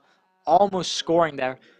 It was a lovely ball from Sergi Dorder into Robert Navarro, who just takes it past the keeper, passes it back into Dani Rodriguez, takes the shot. Samu Costa takes another shot. Dani Rodriguez takes another shot, and it finally goes out. What a chance that was. Now, here's the corner from Real Mallorca. Dani Rodriguez puts in the corner. They take the corner, but the header's just too soft, and the Real Betis goalkeeper picks it up. Adrian picks it up with no trouble there. It just looks like, I think it was Guy Ladding that on the edge of that corner. But the header was just too soft. There wasn't enough speed or strength on it, and Adrian just picks it up. It's been a very, very lively last 5 minutes here from Real Mallorca, having 2 or 3 great occasions, almost scoring here.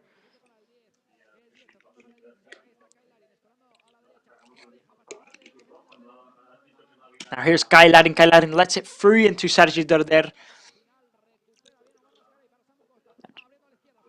He just loses it. Omar Mascaray gets the ball back here. Tries to take in the Sergi Dorder, trying to take the shot, and it's a poor effort. It's going to be a goal kick here for Real Betis, but Real Mallorca have been putting on the pressure here, chance after chance. They're looking very strong here at the minute. Taking a look at the Real Mallorca bench, they also have some very strong players on that bench. They're looking at Muriqi, Abdon, Prats, Chiquinho, plenty more. Lots of players, lots of options on that bench. But of course, Real Betis haven't had that chance, as they do have 9 players out here today. Sergi, they're trying to get the ball back there. just couldn't recover it. Some very lovely pressure here from Real Mallorca. Real Mallorca definitely not shy this match, fully putting on the pressure and taking chances. They have had 2 or 3 very, very close occasions. I think Real Mallorca looking very sharp. And if the rhythm continues like this, I definitely think Real Mallorca will take home the win today. Now here come Real Betis down the right-hand side. We've not seen that very often this match.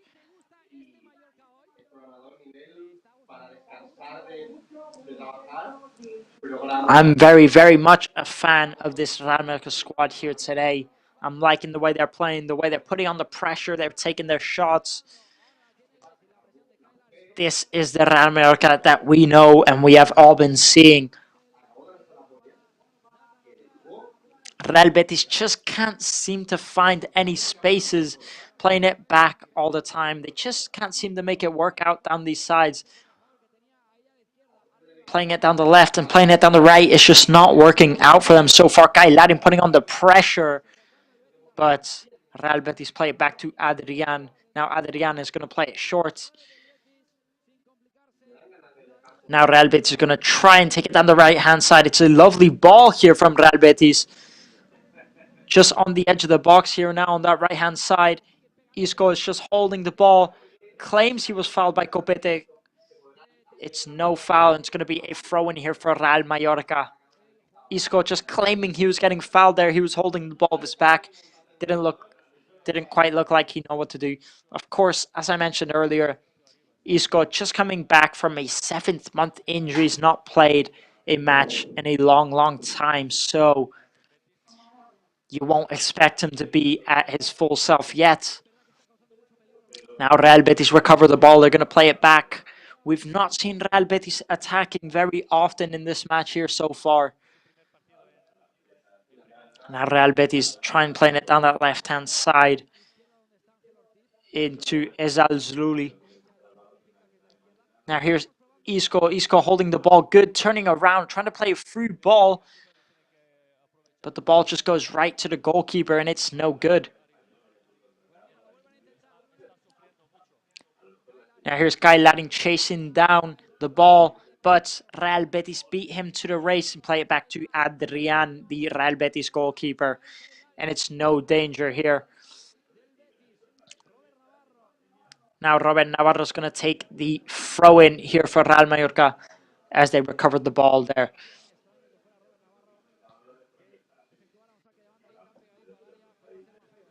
Pablo Maffeo takes the throw in. Robert Navarro tries to put in the cross. It's a lovely effort, but it's cleared here by Real Betis. They couldn't break on the counterattack. They lost the ball there.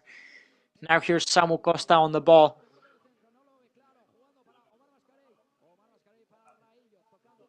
Now Antonio Rayo plays a lovely little chip ball into Robert Navarro. Here's Pablo Maffeo. Pablo Maffeo tries to put in the cross. Again, no good that cross.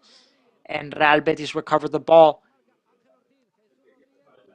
Can they break on the counterattack? They're definitely not rushing it. And maybe their best option so far is to go in to this first half 0-0 as they are not looking too sharp here at the minute. Now here's Isco. He's going to play it short. It's a lovely long pass into that right-hand side.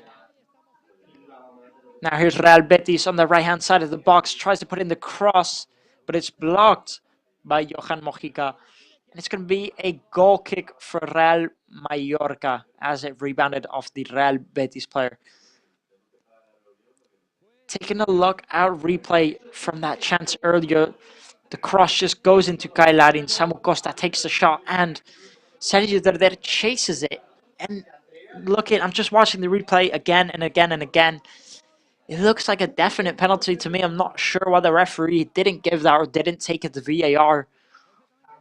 But I guess the assistants didn't find it to be a penalty. Now here's Betis again. Betis holding the position quite a lot now in these last 5 minutes, but they just can't seem to get any offensive play off.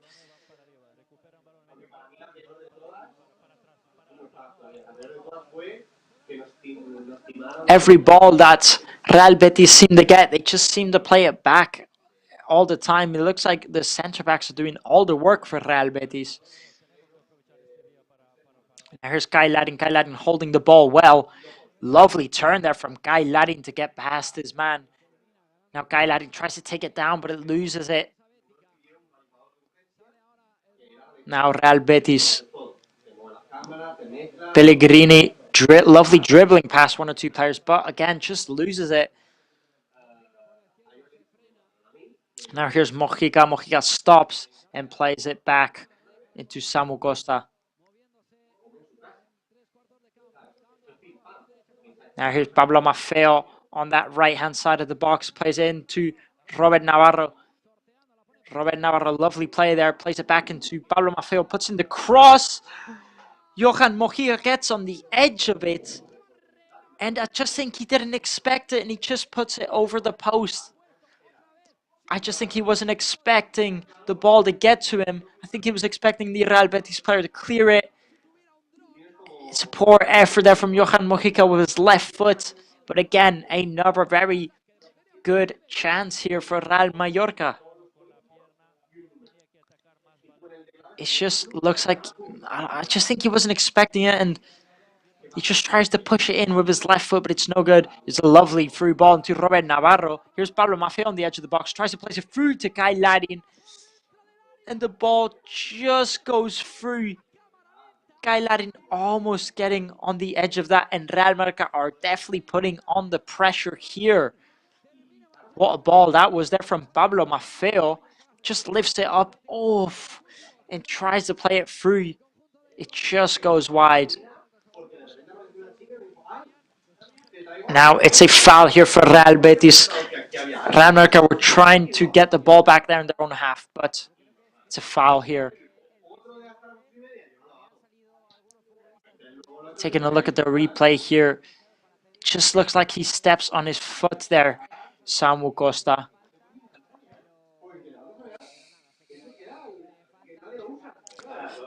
He is okay. He will be getting up.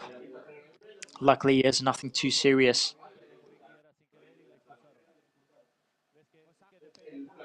We have seen those occasions come out to be dangerous before. Of course, we did see the one just a few weeks out with Muriqi, where he got a red card for accidentally doing the same type of foul, just stepping on someone's ankle. It can be dangerous. So, Real Mallorca do need to look out for them. The keeper is giving away a corner here for Real Mallorca. He just waits way too long to go after the ball, touches it when it's gone out, and it's going to be a corner for Real Mallorca. A poor giveaway that, especially if it led to a goal.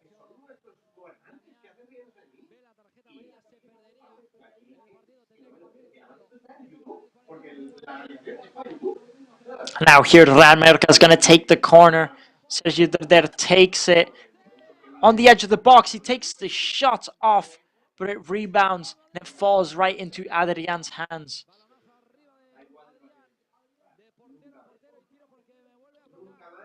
And Real Betis Adrian takes the rebound quick, and it goes right into Dominic Graves' hands. The keeper passes it all the way to the other keeper. Real Mallorca have had so many chances here now. They're definitely looking good. Now, Sergi Darder, Real Betis have lost the ball. Sergi Darder can't make the most of that chance and loses it. It just looks like the Real Betis players slipped there and lost the ball in their own half. Sergi Darder couldn't make the most of it.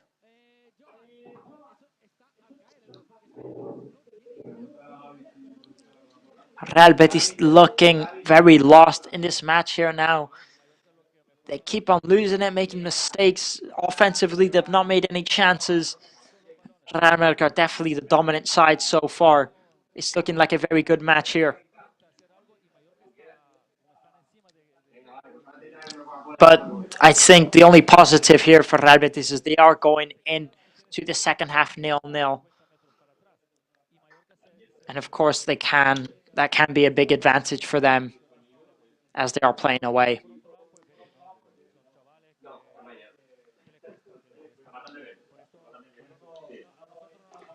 Now here come Real Mallorca.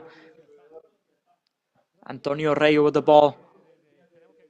Now here's Pablo Maffeo on the right-hand side. Have we seen puts in the cross? But the cross is no good. And Real Betis are going to play it down the left-hand side. It's going to be a throw-in here for Real Betis as they try to break on the counter-attack.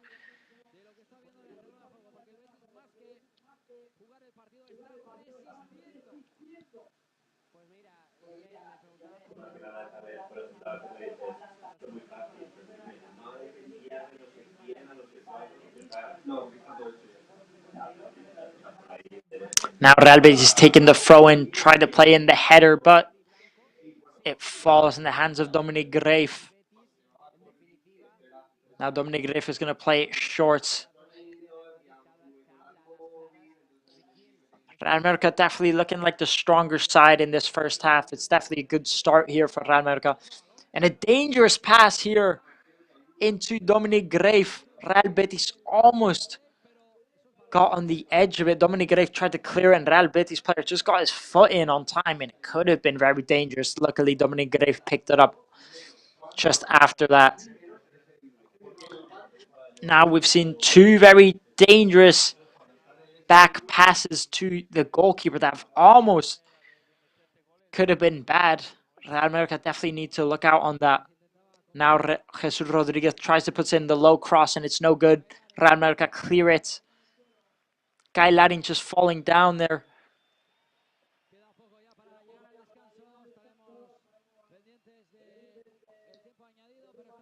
Now here come Real Mallorca, take the free kick quickly. Here's Sergi Darder on the ball.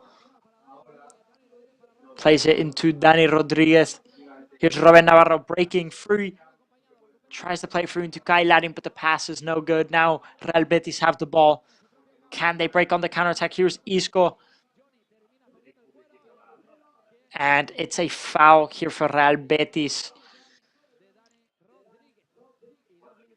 Dani Rodriguez just taking the Real Betis player out, breaking the counter-attack. I don't think there'll be too much added time on here.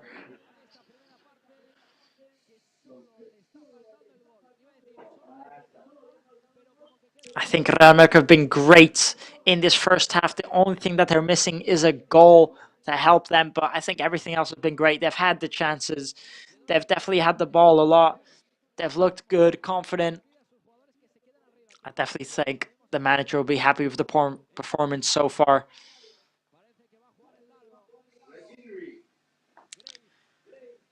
Dominic Grave.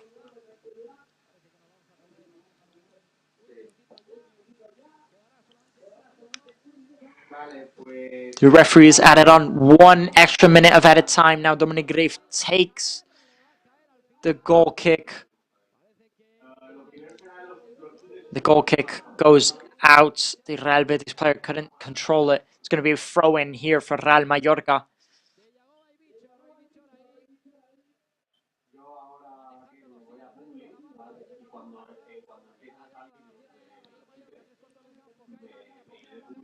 Lovely ball there.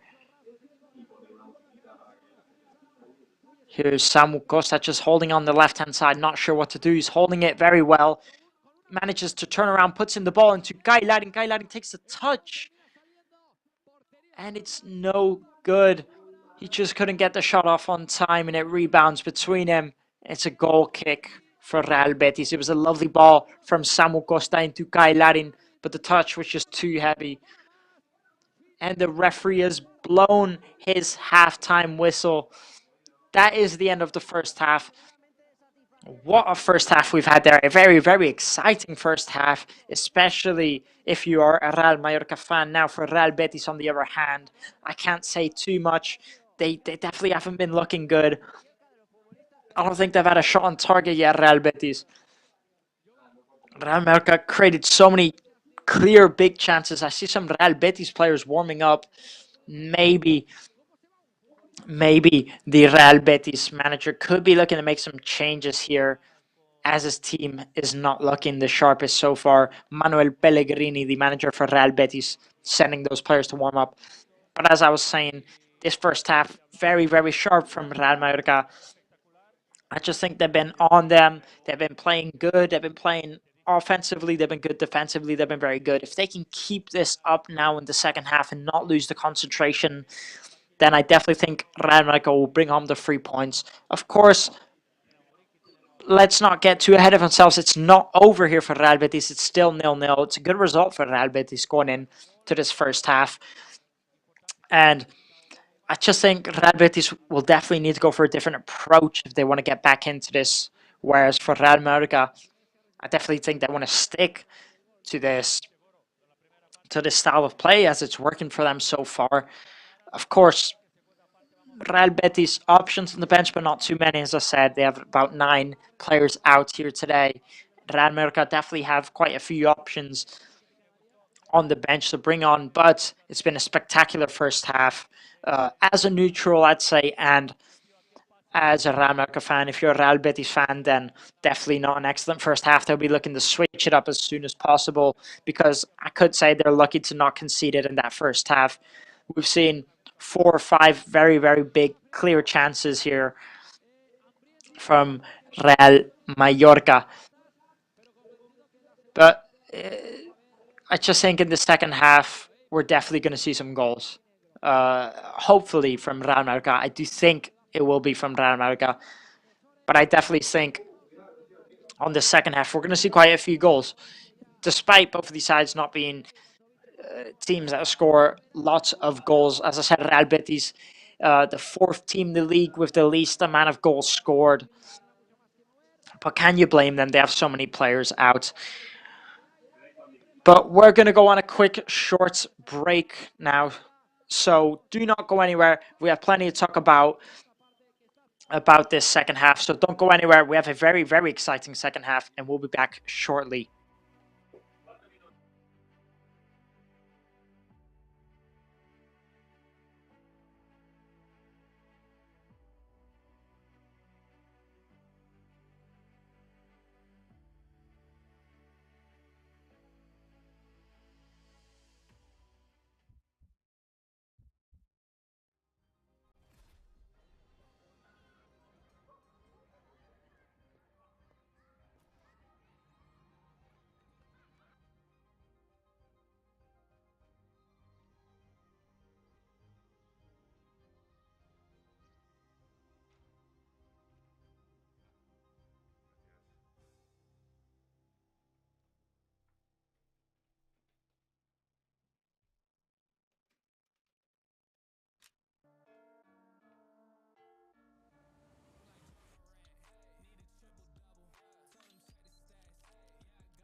Le dije a estos, ¿ustedes quieren algo grande? Están en la antesala de él.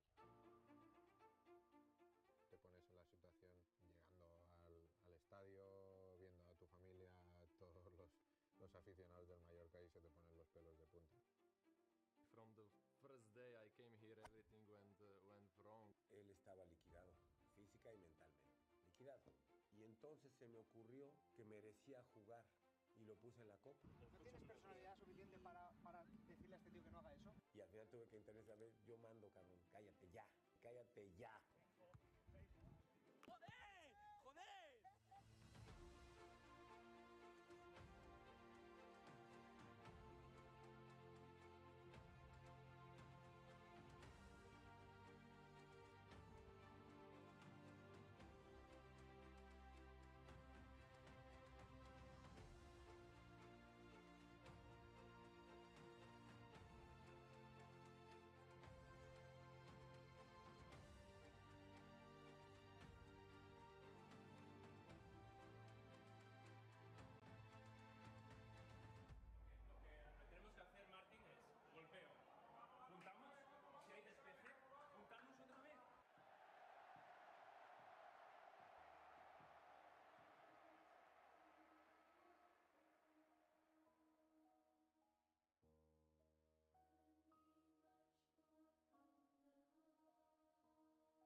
Welcome back, ladies and gentlemen. After that quick break, we're back here now with the beginning of the second half. We're just seconds away before the beginning of this second half, and what a first half we had here. You know, as we saw, Real Mallorca dominating that first half, had so many big chances, but just couldn't manage to put them in the back of the net. But definitely a great start to this match, a great display from Real Mallorca. Real Betis, on the other hand, struggling to find their form, holding the ball well, but offensively not being able to pull anything off. Also losing the ball quite often. So the referee blows his whistle, and here we go with the start of the second half now.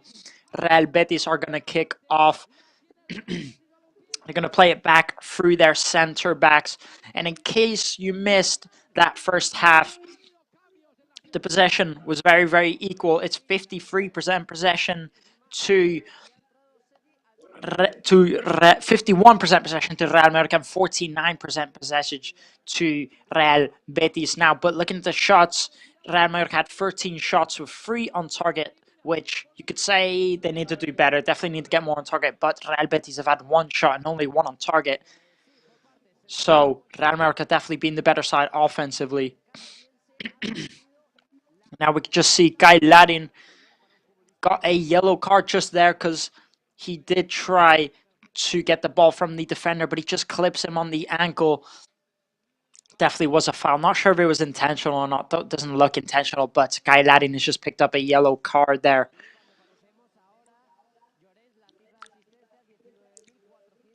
Just looks like he clips the number 3 Llorente for Real Betis. Just see Velat Muriqi getting ready there on the bench. He's putting some type of tape around his ankle. Maybe could have got a bit hurt last time out. But in case you missed this first half, Real Betis definitely need to come in with a different approach on the second half, as they were looking very poor. Real Mallorca, on the other hand, definitely looking good. They just need to finish off their chances. They create some very big and great chances. They were looking sharp, looking good, confident.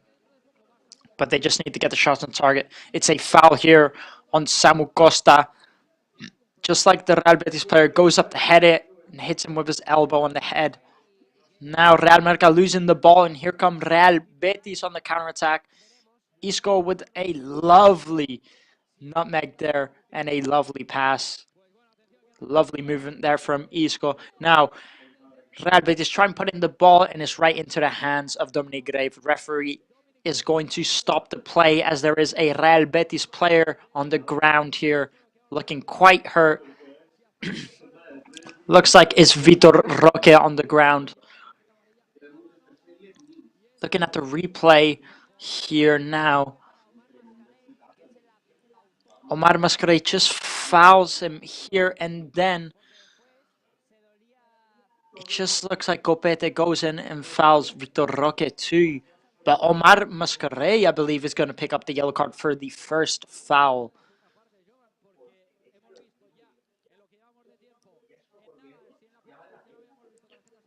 He just fouls Rodriguez there, Omar Mascarell, and then Copete goes on to foul Vitor Roque. But Omar Mascarell is picking up the yellow card for the foul on Rodriguez there. Rodriguez is okay. He is getting up and he will be able to continue. It looks like he's just limping there a little bit, but hopefully he is all right. Yeah, taking a look at the replay there. This is the foul. Doesn't look that bad. Not sure why he's being booked there. It doesn't look like it was intentional, but the referees decided that it will be a yellow card.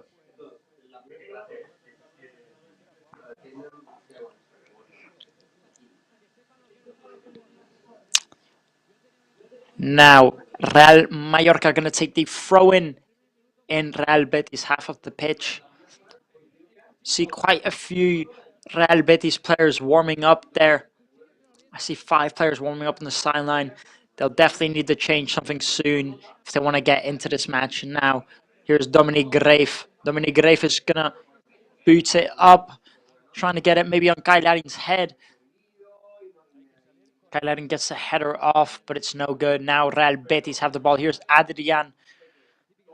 Adrian's going to play it short into his centre-back. Now here comes Real Betis down that right-hand side. Here's Rodriguez on the ball, number 36 for Real Betis. He just skips past his man, tries to play in a through ball, and it's no good. Real Mallorca recover the ball, but Real Betis get it again. Put in a cross on the edge of the box. It's no good. Now here come Real Mallorca. Here's Dani Rodriguez with the ball. It's lovely dribbling, but he couldn't get it through. Real Mallorca take the ball back. Now here come Mallorca. Looks like they're going to play it down the right-hand side.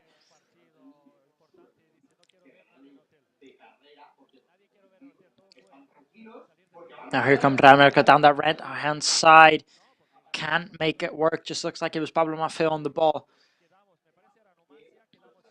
Now both sides losing the ball quite often here. But in the first half, the momentum was definitely towards Real Mallorca. Now here comes Real Betis down the left-hand side.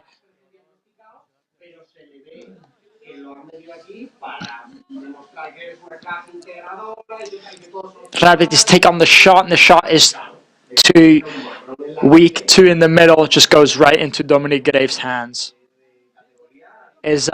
Number 10 for Real Betis tries to take on the shot, but it's no good. But at least that's another shot on target there for Real Betis.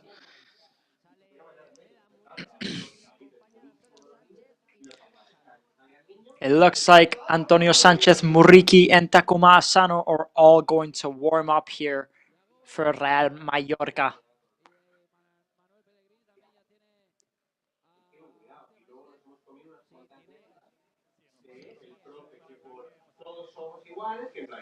Pellegrini looks like he's going to be making 4 changes very soon, which I could say is not a surprise. They definitely want to go for a different approach to this game. Now, here's Pablo Maffeo losing the ball. Now here comes Real Betis. Lovely tackle there from Real Mallorca. It's going to be a foul here for Real Betis. A dangerous foul on the edge of the box. It's just Sergio Darder comes in from behind. Yeah, he definitely hits him. Tries to go for the ball, but ends up taking down the player. He does hit him. It does look like a foul to me. It's a dangerous, very dangerous foul on the edge of the box here for Real Betis. I wouldn't be surprised if Sergio Dudar picks up the yellow card there. I don't think he did get booked. He's lucky to not get booked because he hits him quite hard. Now, Real Betis. Looks like Isco is going to be taking the free kick. It is quite close. He could go for a shot. But looking at the way that he's lining up with the ball, doesn't look like he's going to shoot. Looks like he's going to put in a cross.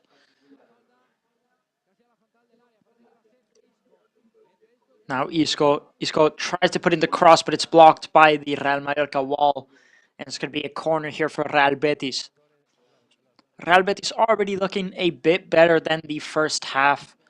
Already having more chances. Real Mallorca don't want to let Real Betis get too confident here now. Now Real Betis take the corner. The corner's cleared by Real Mallorca.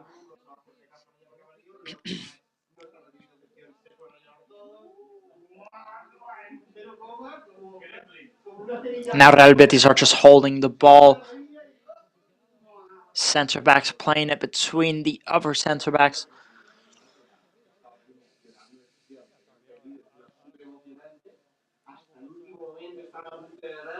It looks like something definitely changed in that dressing room at the end of the first half because Real Betis is already starting to look a bit better, already starting to push more offensively. So I definitely think something changed in that dressing room. And as I said, it would need to change if they wanted a chance to get back into this game. Now here come Real Betis. Lovely play from Real Betis.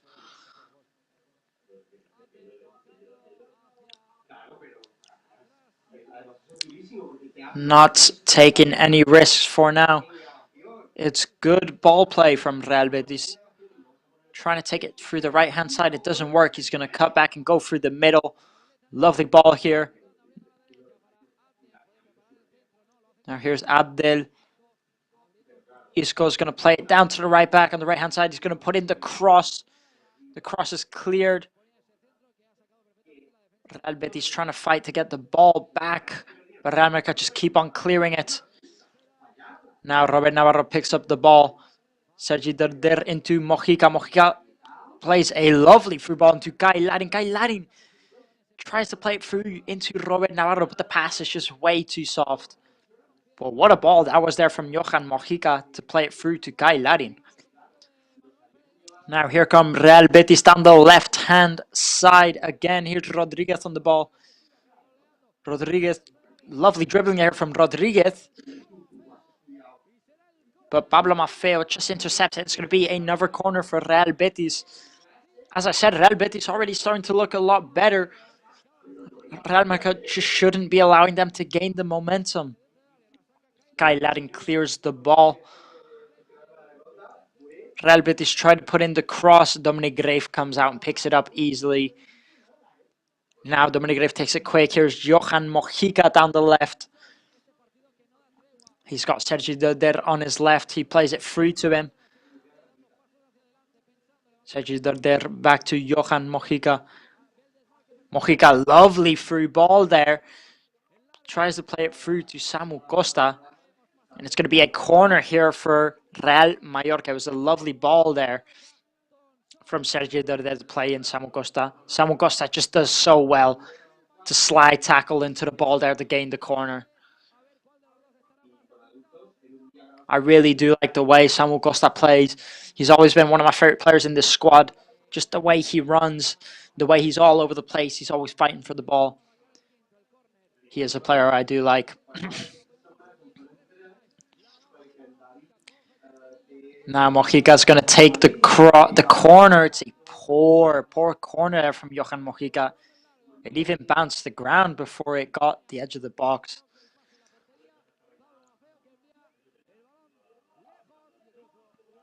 Looking at the Real Mallorca players warm up now. Antonio Sanchez, Velat Muriki, and Takuma Asano all warming up on the sidelines. Looks like Real Mallorca could be making some changes here real soon as they are in need of a goal. They do have two attacking players on that side there. Now here's Robin Navarro, a player who's definitely been very, very good this match. But Sergi Doder just loses the ball. Now here's Adrian.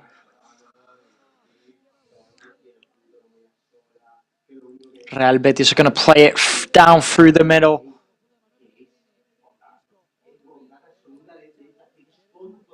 Here comes Real Betis down that right-hand side. Can they make the most of it? Guy Laddin putting on the pressure, not letting him turn around. But he plays the through ball into Angel Ortiz. Now here's Isco down that right-hand side. A very dangerous player, puts in a little fake, takes it back on the edge of the box. Real Betis playing the ball here.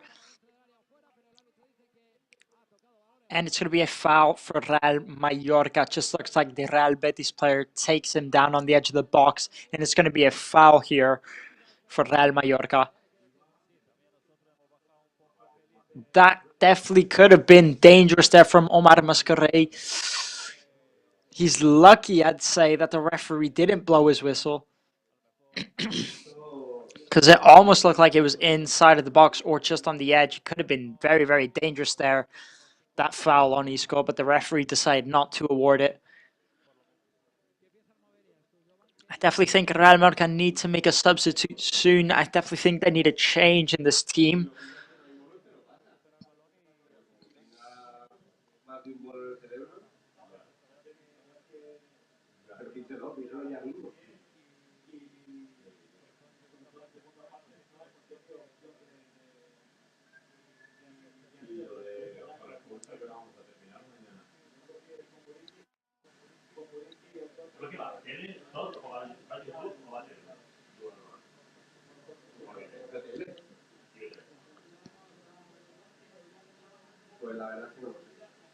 Now here comes Real Betis again down the right-hand side. They've been very dangerous down the right-hand side on the second half, but Samu Costa cuts it out. And here comes Real Mallorca on the counter-attack. Here's Kai Larin on that left-hand side. He's got Johan Mojica on his left. He gives it through to him. Johan Mojica puts a... Oh, what a shame that is. Johan Mojica just tried to play Robert Navarro through. It was a good intention, but the pass was just way too wide. The ball goes out. It's going to be a goal kick here for Real Betis. It was a great effort there from Johan Mojica to try and play him through. This second half is I definitely think it's been equal so far. On the first half, Real Mallorca were a lot more dominant, but on the second half, it's definitely looking very 50-50 here at the minute. Real Betis is looking a lot better. Real Mallorca aren't doing too bad, but I definitely think they have dropped the rhythm a little bit compared to that first half. And I think a substitute is in need here very soon. Now, here's Robert Navarro. He's got the ball on that left-hand side. What's he going to do? Is he going to take it? Is he going to play it back? He cuts through the middle. Real Betis try and cut him down. Here's a free ball to Kai Larin. Pablo Maffeo tries to get the ball on that right-hand side. It's a 50-50, and it's going to be a throw-in here for Real Mallorca. Looks like Muriqi is putting his shirts on, getting ready to come out here very, very soon. Muriqi, definitely a man you want up front if you want to score goals. It looks like Takuma Asano is also getting ready to come on. Two offensive players. But as I was just saying, Velat Muriqi, definitely a man you want on that pitch if you need a goal. Now the throw-in is cleared directly by Real Betis. Back into the half of Real Mallorca. Now here's Dominic Grave. He's going to pick it up.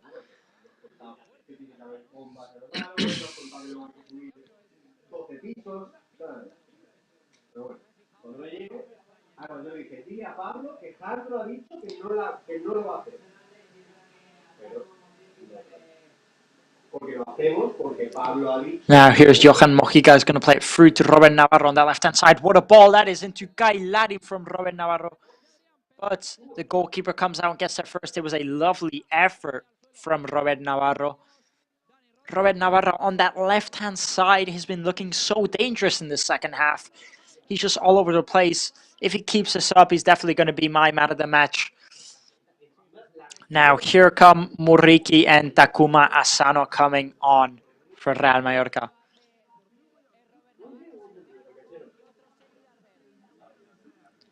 Robert Navarro and Sergi Derder both coming off for Real Mallorca. I'm very, very surprised that Robert Navarro is coming off. No,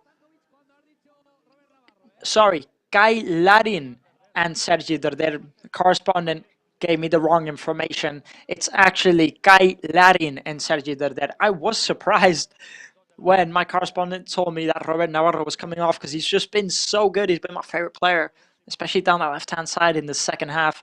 But he's not coming off. It was a false alarm. Kai Larin and Sergio Derder both coming off for Takuma Asano and Velat Muriki.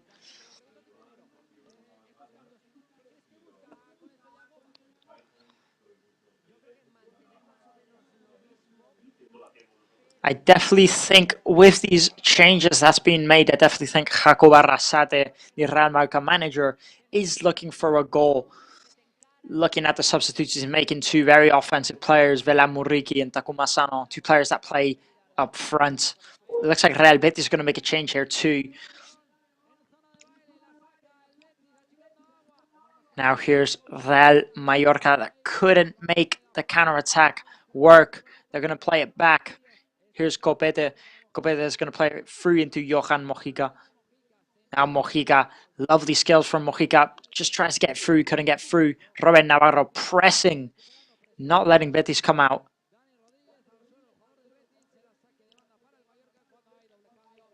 And it's going to be a throw-in for Real Mallorca, but Real Betis are going to be making two changes.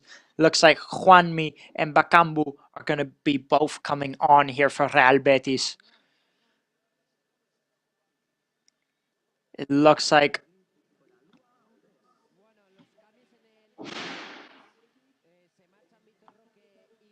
Vitor Roque will be coming off.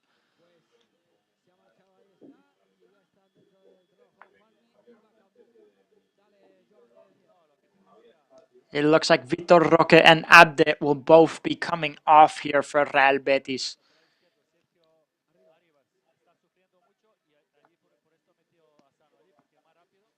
I think these players for Real Betis are definitely going to have to make the impact that Real Betis have been looking for. In these last 10 minutes, Real Betis were starting to look better, but I definitely think Real Mallorca have started to put back on the pressure and they're starting to look good again. Johan Mojica takes the throw quickly to Robert Navarro, but Real Betis clear it quickly. And it's going to be a throw in here for Real Mallorca again. Johan Mojica takes it quick. Oh, Real Mallorca lose the ball here, and here comes Real Betis on the counter-attack. Here's Real Betis on the right-hand side, puts in the low cross, and it's blocked here by Real Mallorca. Isco just couldn't manage to get the shot off.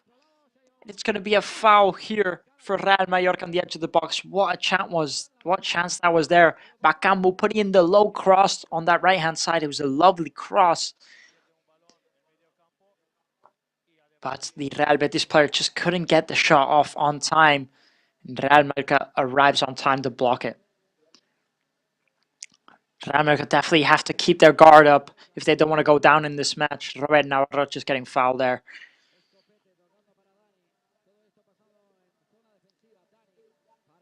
Now here's Dani Rodriguez. He's going to play it through into Johan.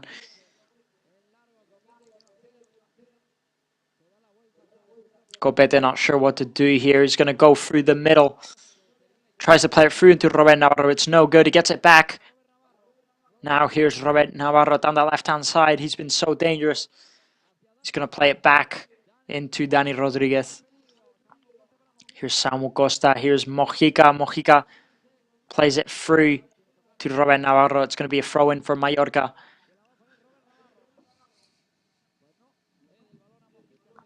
I definitely think one of these two sides is bound to get a goal very, very soon.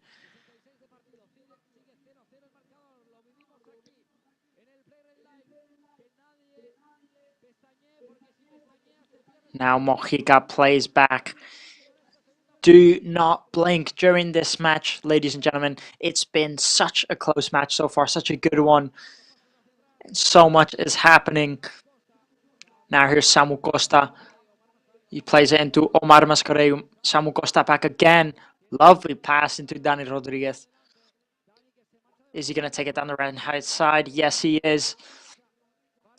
Rayo plays it through into Takuma Sano. Try to give a through ball into Takuma Sano, but it's just no good. They didn't understand each other. It's now Samu Costa going down here. Samu Costa tried to go for the header. Just looks like he falls down. The referee's not blowing his whistle so far. Taking a look at the replay. Oof, just hits his head.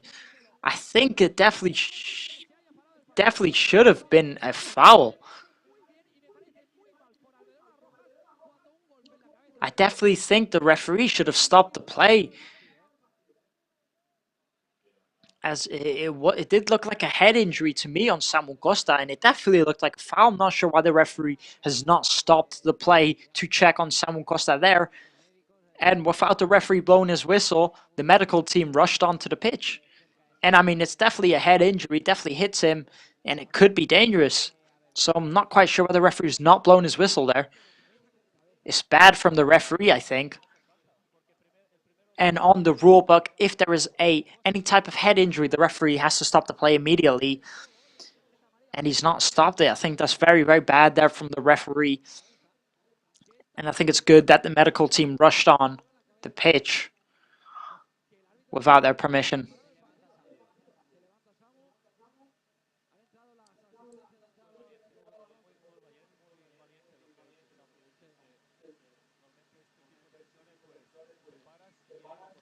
It looks like he's just trying to help him out with his neck. It looks like it could be a neck problem, but he has gotten up. It looks like he will be okay.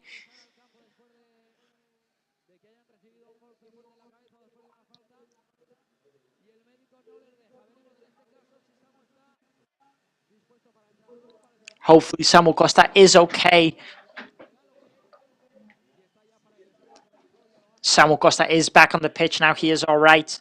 They have given him the thumbs up, so he will be all good. Now Dominic Grave is going to take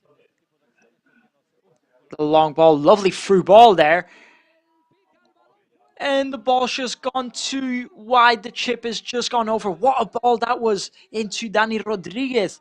And Dani Rodriguez just tries to put off the chip, but the chip just goes too wide. What a ball that was there. It looks like he could have maybe been offside. But what a ball that was there from Muriqi. What a ball into Dani Rodriguez. He just tries to put in the chip, but it goes way too wide. What a chance that was there from Real Mallorca. What a ball. I do think Dani Rodriguez was offside. I think it would have been ruled offside. But either way, what a chance that was. I mean, the pass was just absolutely fantastic from Real Muriqi. Now Real Mallorca recover the ball. Real Betis get it back again. Here's Real Betis in Real Mallorca's half. Lovely tackle there from Real Mallorca to get the ball back. And it's going to be a foul here for Real Mallorca as they recovered the ball. Real Betis fouled.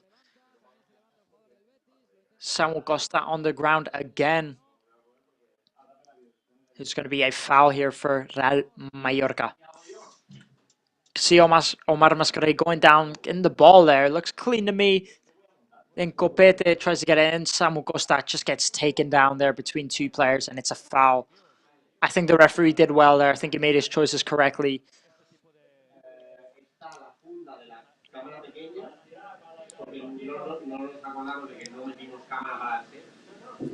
Now, what's going on here? The referee has decided to go over to the VAR, and it looks like he's going to be checking for something.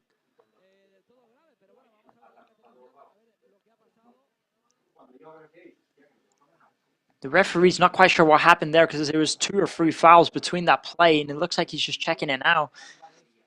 It looks like he's checking the Omar Mascarell foul.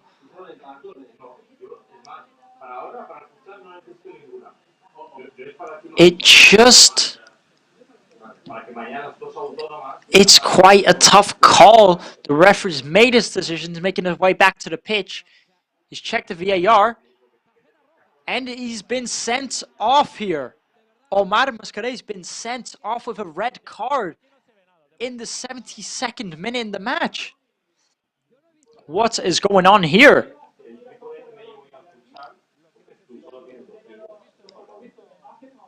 I'm so surprised by that decision there from the referee. I definitely think Omar Mascarell got the ball.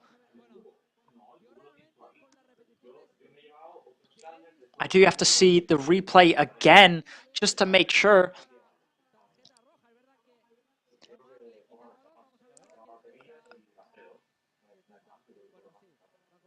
I mean, he does clip him on the ankle, to be fair, but it also looks like he gets the ball first. It's definitely a dangerous foul. I think it's a yellow. I definitely don't think it's a red card. Now Rodriguez looks very hurt. He's limping. It even looks like he's quite upset.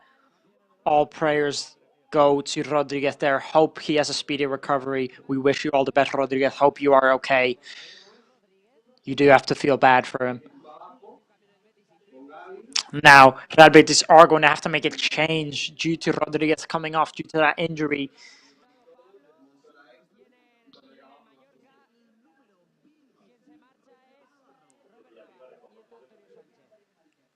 Robert Navarro is going to be coming off for Antonio Sanchez now in the Real Betis squad. Robert Navarro, I have to give him a round of applause because what a player he's been on that pitch today. I think he's been absolutely excellent. And what a blow this is for Real Mallorca. And I mean, if you were tuned in during the pre-match, I did mention that Real Mallorca have picked up 3 red cards in the last 10 matches. That's 4 now in the last 11. And I mean, what a giveaway that is there from Omar Mascarell. I mean, I was looking back at the replay at first. I didn't think it was much of a foul, but then I looked at it a few times. He does get him pretty badly on the ankle. I mean, we saw him come off injured. I mean, I think it could have been a yellow, but I wouldn't protest the red card. Now Real Betis get the rebound on the free kick. And it's going to be a corner here for Real Betis.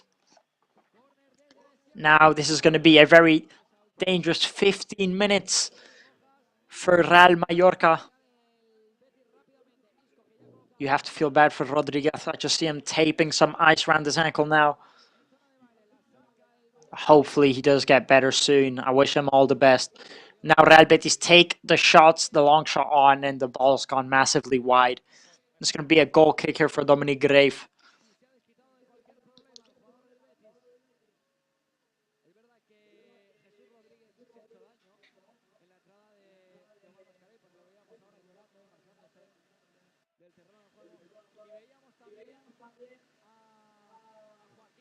I do have to think that it was just, I mean, Real Mallorca had the possession, they had the good side, they were definitely had the momentum.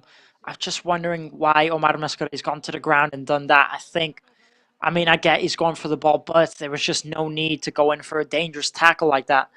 Now, despite being 1 man down, they're definitely not out of it. We've seen Real Mallorca. Fun fact, actually, last time Real Mallorca played at Son Moix, they did win with 1 man down. They were 1-1 against Girona here last time at Son Moix when they got the red card, and then Guy Larin scored the 2nd goal, and they won the match 2-1 with 10 men. So why not again here?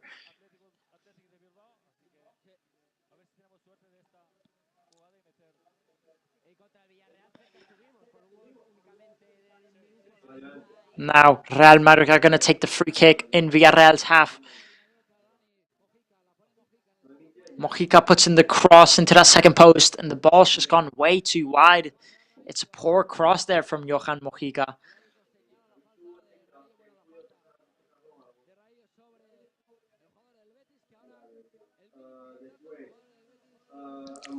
It's going to be a foul for Real Betis. Looks like Antonio Reyo just took one of the Real Betis players out during the free kick. Yeah, he just looks like he takes him down to get to the ball first. It's definitely a foul, I think.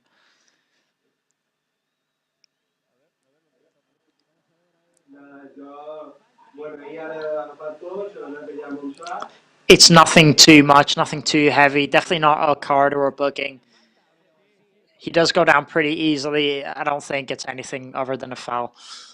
Now Real Betis is going to take the free kick quick. 77 minutes into this match now, just 13 minutes plus extra time left to go. Can one of these sides get a goal to bring home the 3 points for their team? That is the question.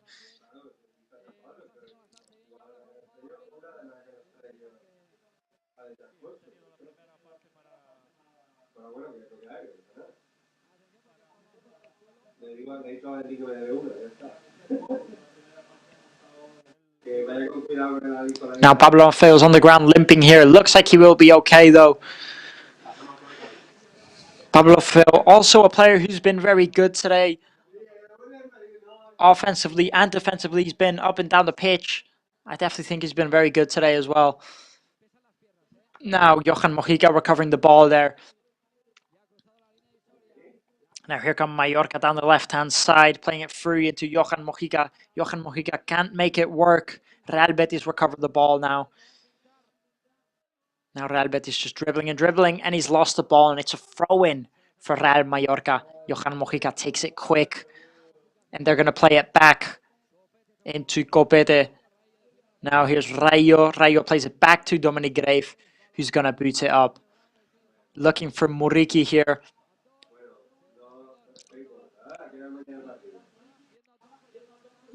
The referee's playing advantage here. Muriqi was just taken down when he's playing advantage. Now, trying to put in the ball into Muriqi. The ball just falls short. Muriqi gets it back. And Real Betis get it back. Now they're breaking on the counter-attack. This can be dangerous for Real Betis because they are one man down. Real Betis try and play in the pass, but the pass is cut out. And Real Mallorca have the ball back now. Dominic Grave are going to boot it up, looking for Muriqi again, but he doesn't find him. Now here's Muriqi. Plays into Samu. Now here's Samu. Samu tries to play a free ball into Takuma. Now there's a yellow card for Bakamu. We didn't quite see on the cameras what happened, but it just looks like Bakambu is getting a booking for getting into an altercation with Antonio Rayo. I'm not quite sure what happened there, as it happened all the way back on the defensive side and the cameras were focused on the offensive play. I'm not sure why the referee stopped the play or what happened. And it's a foul. It's going to be a foul for Real Mallorca. We didn't even get to see a replay. We didn't even see what happened. But I'm not quite sure why the referee stopped the play. Real Mallorca had good momentum going there. Now here's Muriqi. Lovely ball from Dani Rodriguez. Lovely little back heel. Now Samu Costa has it on the left-hand side. And it's going to be a corner for Real Mallorca here. Now Samu Costa fighting for that ball, doing everything and telling the fans to be louder. Samu Costa, also a player who's been so good today, just doesn't stop running. He's got an absolute engine on him. Look how happy he gets when he gets that corner. Look at him. Look at the passion. That's what you love. Now, Real Mallorca are going to take the corner. Real Mallorca take the corner quickly, and it's right into Adrian's hands. Now here comes Real Betis trying to break quickly on the counter-attack. They can't make it happen. They play it back. There's 9 minutes to go plus extra time. This match could honestly go anywhere. Mallorca with 10 men. Real Betis down this left-hand side now. Here's Isco on the ball.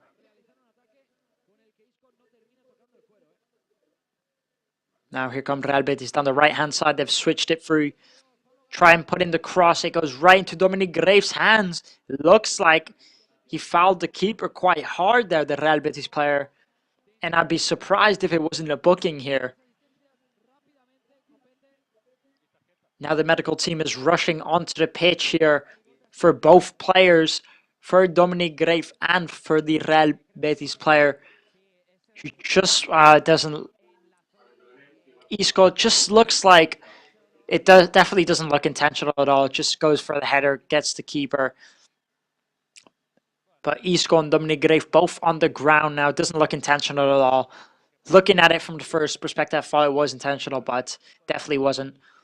Now medical teams both checking with both players. They're both on the ground. Hopefully they are okay. Just in case the Real Mallorca second goalkeeper on the bench is warming up, Leo Roman. Isco is up on his feet. Isco will be okay. He's just checking on Dominic Grave to make sure he's okay.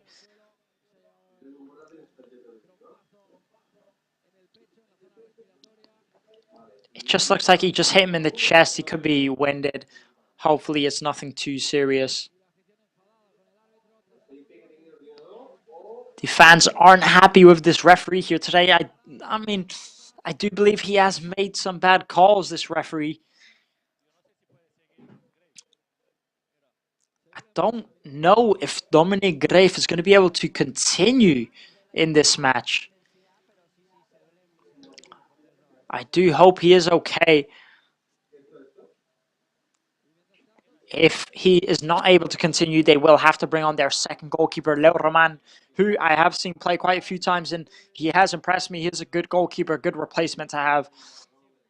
Definitely also a goalkeeper I trust, but hope Dominic Grave is okay.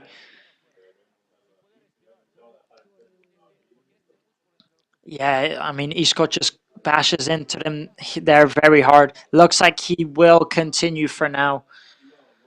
Hopefully he is okay.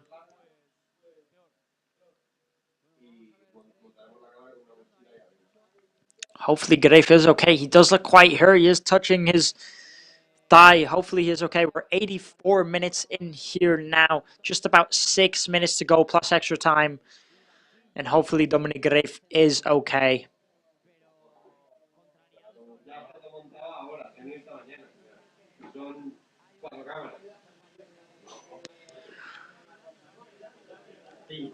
It's going to be a goal kick here for Real Betis.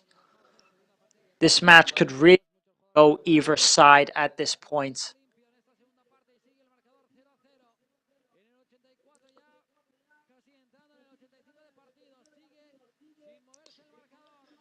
Now here comes Real Betis down the left-hand side.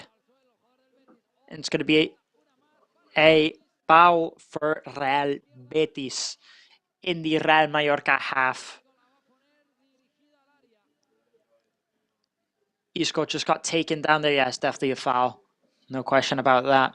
And it could be a dangerous foul here, potentially. Real Betis putting in the cross. Real Mallorca clear it. And it's going to be a corner here for Real Betis. Just looks like someone's dropped on the ground there. Looks like it's Samu Costa who's on the ground. It just looks like he got stepped on. He is all right. He is getting up. Taking a look at the replay here.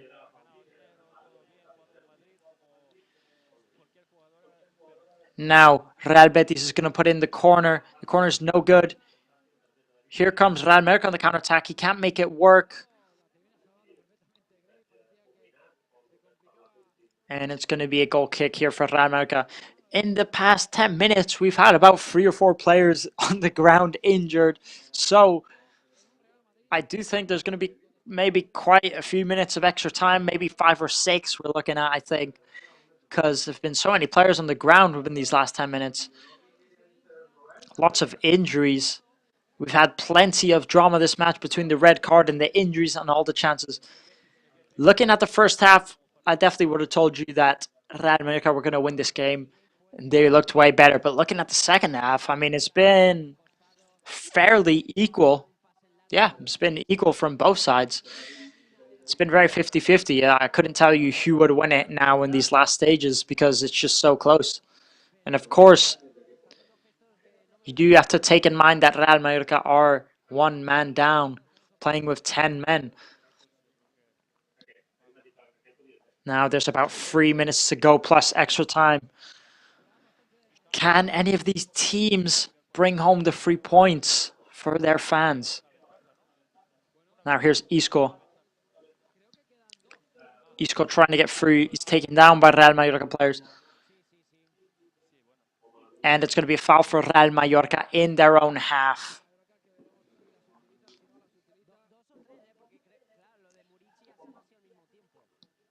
Isco just tried to recover the ball there. Just kicks it through his legs and he gets stepped on. Pablo Maffeo at the end there. And Dominic Greif is going to take the free kick.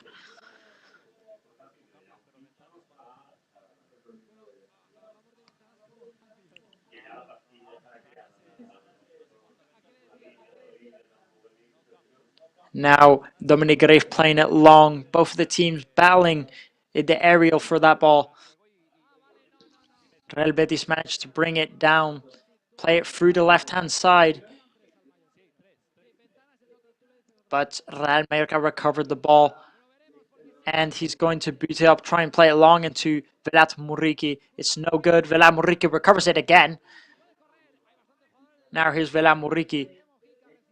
He's going to play it into Johan Mojica. Johan Mojica plays it back through the middle. Here's Antonio Sanchez, plays it back to Copete. Here's Samu Costa. Samu Costa's going to try and play the through long ball into Velat Muriqi. Can he bring it down? He cannot. And it's going to be a goal kick for Real Betis.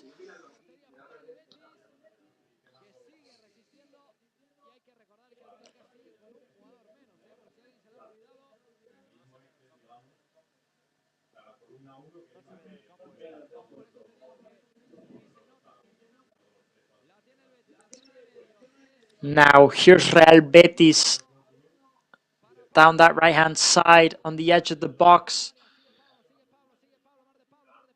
Pablo dribbling past 1 and 2. It's good effort here from Pablo. Just played the ball through into the edge of the box. And Juanmi just couldn't get the shot on target. It just goes wide, and it's a goal kick for Real Mallorca. It was lovely there from Pablo to get in the cross and dribble pass, but Juanmi just had way too many players in front of him. He didn't have much of an angle either to get on the shots.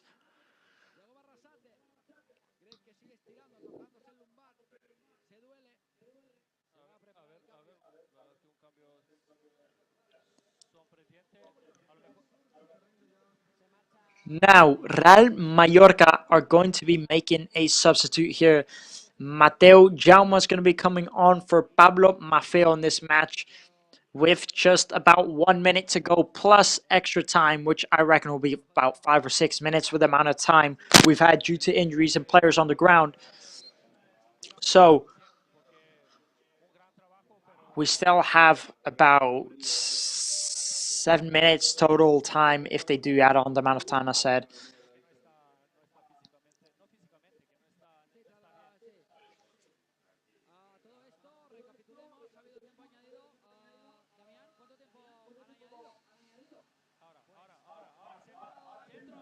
Now here comes Real Mallorca down the left-hand side, trying to put in the cross into Muriqi.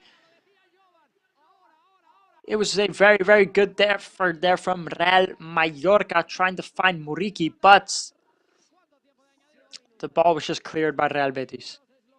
There is 7 added minutes, as I just predicted a few seconds ago, by the way, not to brag, but there's 7 added minutes in total. Now here's Real Mallorca in Real Betis half. Real Mallorca claiming a penalty, but the referee is not giving it. Of course, it will be checked by assistant referees, I'm guessing.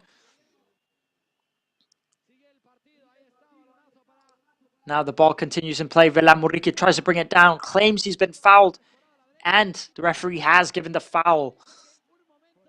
It's a dangerous foul on the edge of the box here for Real Mallorca.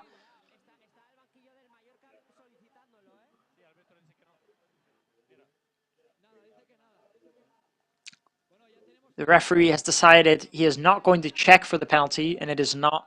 I'm going to take a look at the replay here.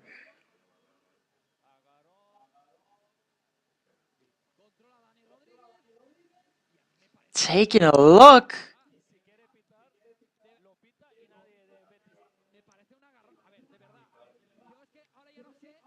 I can't decide if I think that that's a penalty or not, to be honest. I need to have another look, but either way, the referee has not given it, and it's going to be a foul on the edge of the box for Real Mallorca now. The Real Mallorca bench players claiming that it was a penalty, unhappy. But I'm not quite sure. It looks like Johan Mojica is going to be taking the free kick. It looks like he's lining up to shoot here. Now Mojica takes a free kick and it hits the wall. It's no good. He tries to shoot again off the rebound. And again, it's a poor shot. Both shots very poor.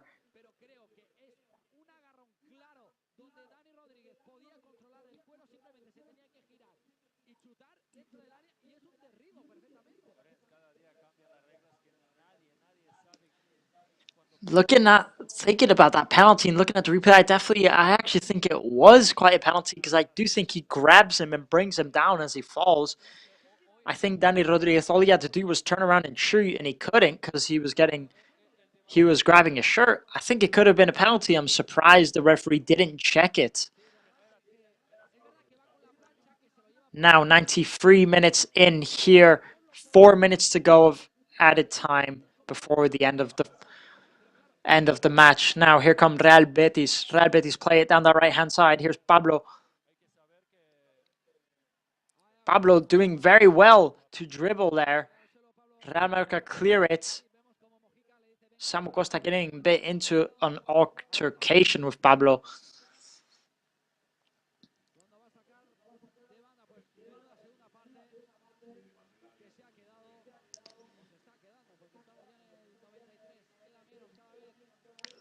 I do have to say, Real Mallorca lucky that the referee didn't blow his whistle there on that one. Could have been a penalty there on Pablo.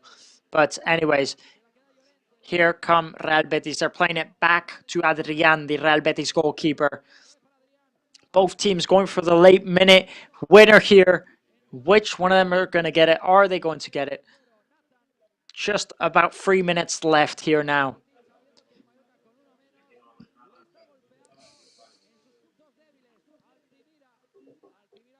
Now here comes Real Betis. Again down the left-hand side. Pablo with the ball. Pablo's going to play it through the middle. Antonio Sanchez recovers the ball, plays it through to Dominic Grefe. Very dangerous pass.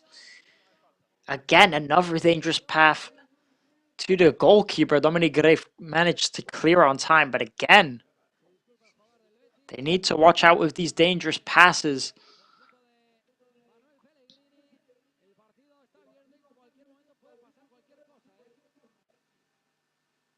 Now here comes Real Betis again down the left-hand side. Pablo plays it back. Here's Isco with the ball. Isco's trying to turn around. He can't. Plays it back to the center back. Now here's Isco.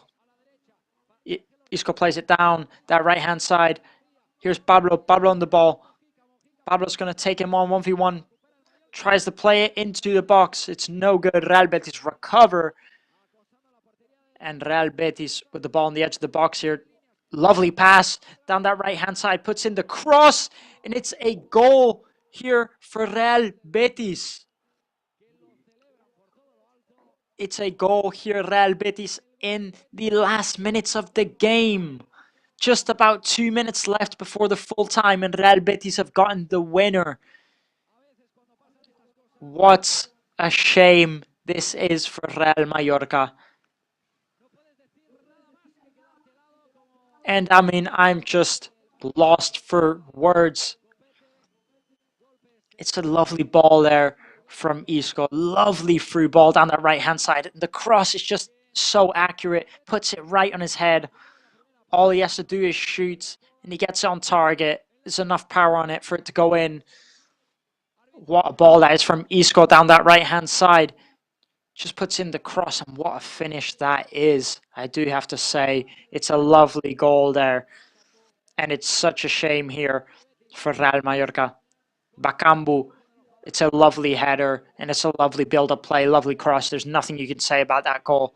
But it's such a shame here for Real Mallorca. You could just see everyone on that Real Betis bench coming off to celebrate it. Pelestrino obviously very happy. Now here come Real Mallorca. Real Mallorca put in the cross. And it's no good. It's cleared. Real Betis get it again. Looks like they're going to break on a counter-attack. Now here's Dominic Grave. I do have to say, it's unfair for Real Mallorca to lose this match. Now here's Johan Mojica. Johan Mojica gets the ball down the left-hand side, puts it in short. Rayo takes the shot, but it's blocked by the Real Betis defender. And it's a throw-in here for Real Mallorca. Any minute. This is definitely the last play of the game. If they can't make it work, then it's over. Johan Mojica puts the throw in. And the ball's cleared by Real Betis. Bakambu kicks it out. And that is full time here at the Estadi de Son Moix. Real Betis 1 and Real Mallorca 0.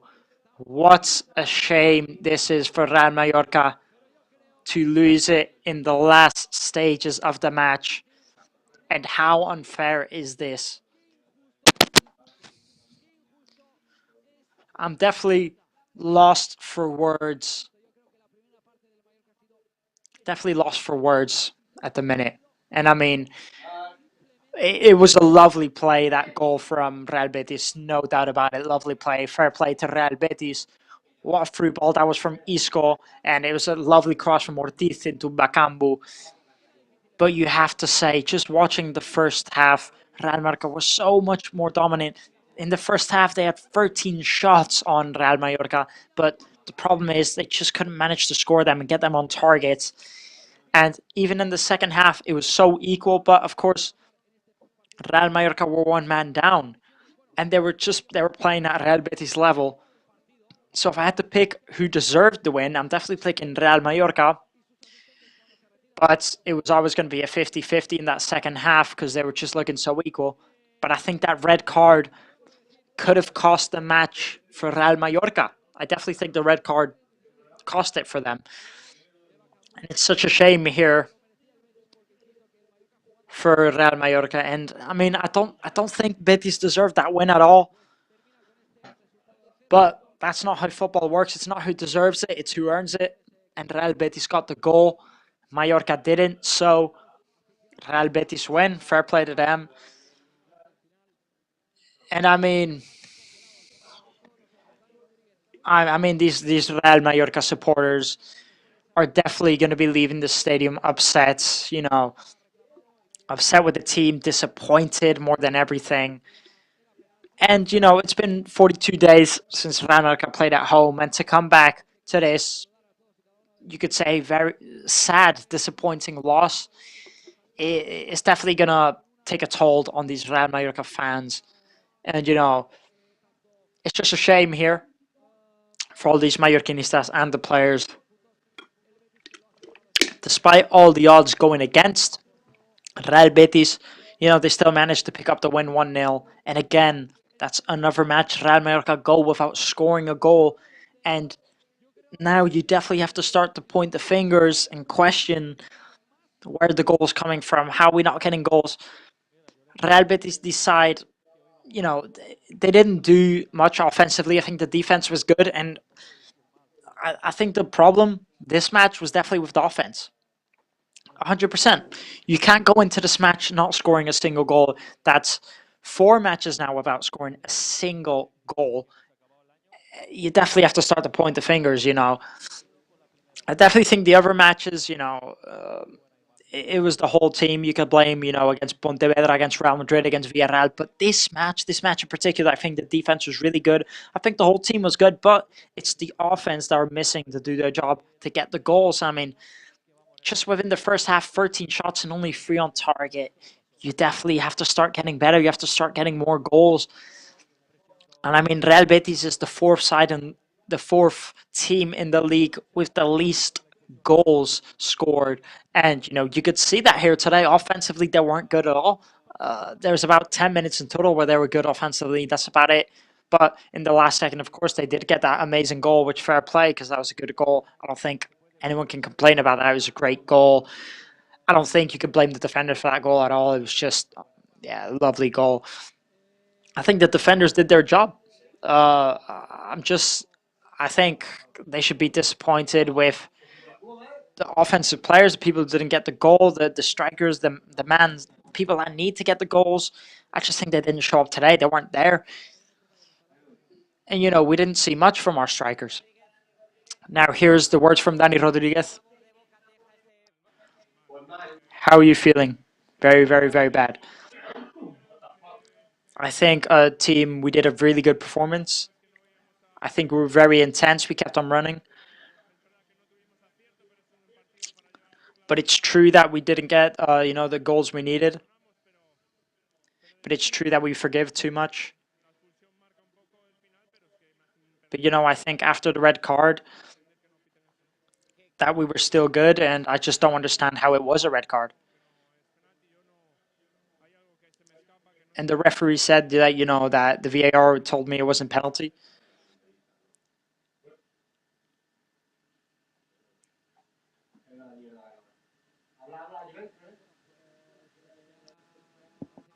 Sorry about that, ladies and gentlemen. We just cut off there. We just had a bit of a technical error.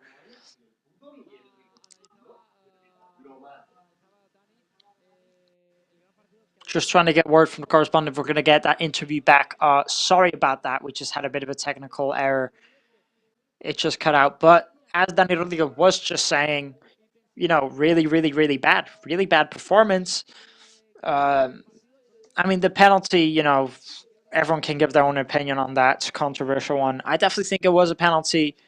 But I don't know. Let me know in the comments if you think it was a penalty or not. I definitely think it was. I definitely think, we shouldn't be. It's not the referee's fault that Real Mallorca lost today. The referee was bad. Don't get me wrong. He was bad. I definitely think he wasn't up to the standard. I definitely think he was bad. The red card, don't think it was questionable. I mean, he hits him hard. I think it's fair, actually. I think the red card is fair.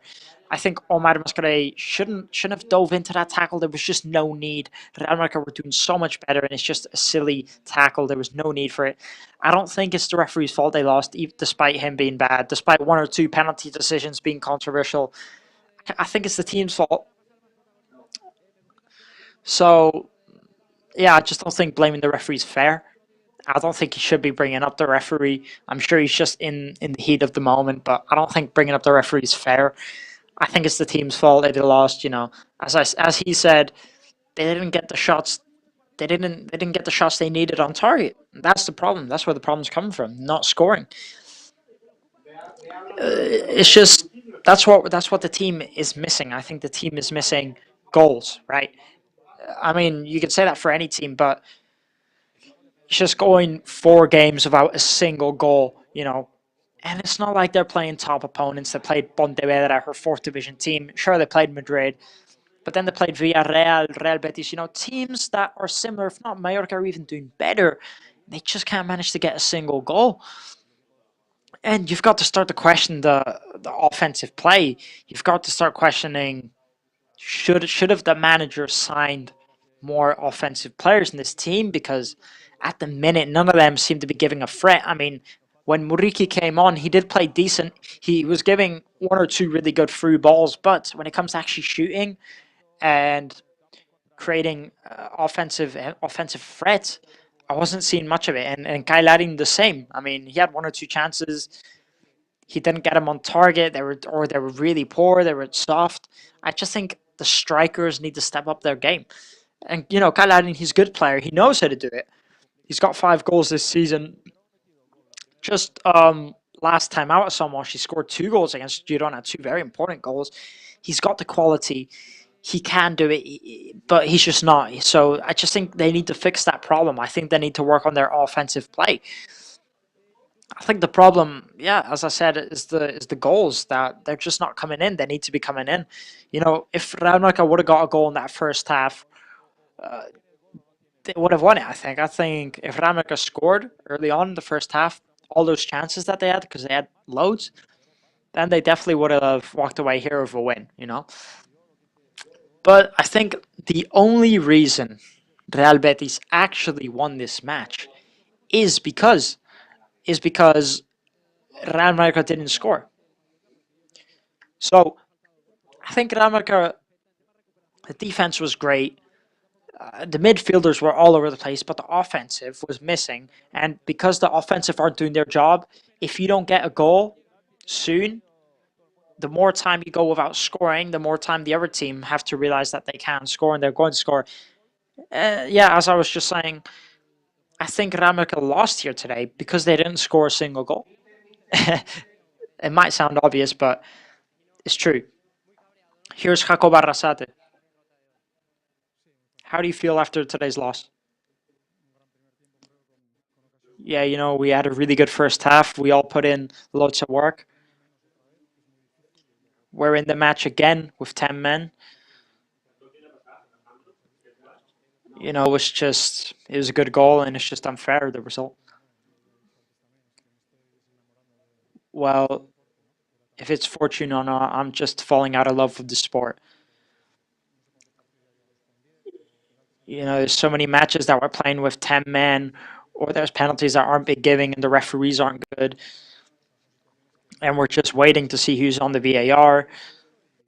If football has turned into this, and I'm angry because of the match, but I'm disgusted because of the refereeing.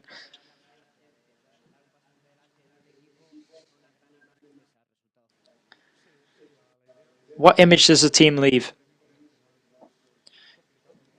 Yeah, well, you know, I think in the end it's complicated because, you know, we put in lots of work. In the first half we were a lot better. We were reaching their part of the pitch a lot. So we just got to continue. As you can see, the words there from Jacob Arrasate, the Real Mallorca manager.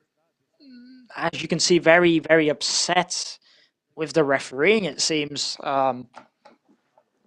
Again, he seems to be another person that completely disagrees with the refereeing for today. And as I said, I think the refereeing was bad. Don't get me wrong, but I don't. I mean, the referee's decisions were bad, right? They were, you know, the penalties, the red card. I think the red card was fair, but the penalties and stuff, and the VARing. But you know, I still think that Ramaka should have scored. Here's Samu Costa. Samu, I can imagine you're very upset. Yeah, very upsetting. Do you think it was unfair? Yeah, unfair. Do you think the first half, the only thing that was missing was the goal?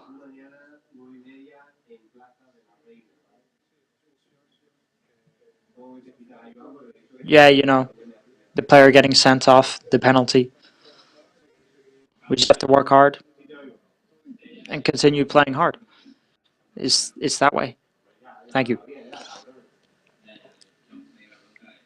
A man of very little words, Samu Costa. As you can say, he didn't look like he was in the mood to talk. Didn't look like he wanted to talk. Didn't look like he had much to say. A man of little words, as he should be. You know, he was upset. He's very upset. All the other players seem very upset. The manager seems upset, and the fans are going to be upset. So it's a disappointing day. It's a disappointing result. Again, he's another player who mentions the penalty and the red card. Listen, in my opinion, red card is completely fair because I mean just look at the kid's ankle after like I think it's a red card because I mean he sent off the player injured with a massive injury on his ankle. I think it's a red card is completely fair. He clips him on the ankle, and it's a dangerous tackle. You can't be going in like that. I think that's their own fault. That tackle. You shouldn't be going in to do tackles like that when they're doing well. And the penalty, yeah, I can agree that it was a penalty because it did look like a penalty to me. I think the referee should have gone to VAR to check it. Definitely, the assistant VARs should be better than that. I mean, it was one. I think it was one or two penalty occasions. It should be better. I think Real America definitely should have gotten a penalty. But again, I'm going to continue with my opinion. I don't think they should be depending on the referee that much. You know, I think Ramaka should have scored within the first half with no penalty. You know, I think they should be putting away their chances. They had so many clear chances. and not one of them converted into a goal. And I think that's where the problem comes from, not from the refereeing. Sure, don't get me wrong, the refereeing was terrible. The referee was terrible today, and he should have given Dinamarca 1 or 2 penalties. And I'm sure they're just upset in the heat of the moment with that, which is completely normal.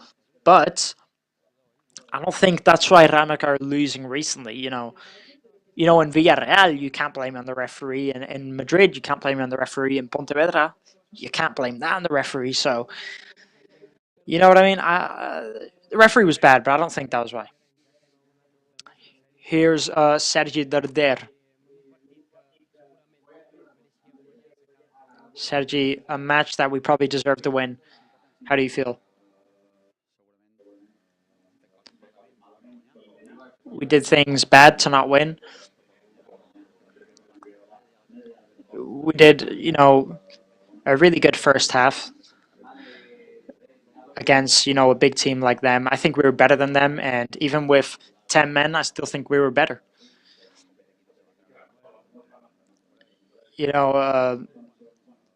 We've had a few red cards. I don't agree with the red cards. But hey,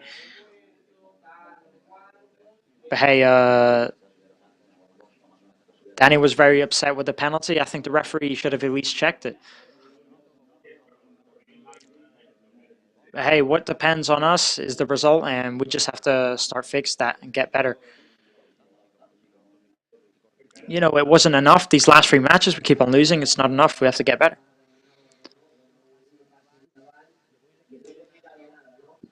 Jacoba was asking for a step forward in this match. Did you give it here today? No, I think to say that the team played good and we played good, it's hard to say it. But up until the 60th minute, I think we did really good. So I think it is a step forward against a big team like Real Betis. I think the team put in a lot of intensity, but what we're missing is the goal. We didn't get the goal. We did a really good first half. But, if we're not at our 100%, then it's not enough. If we're at our 100%, we don't win, then we have to give even more. We just have to think about the future now.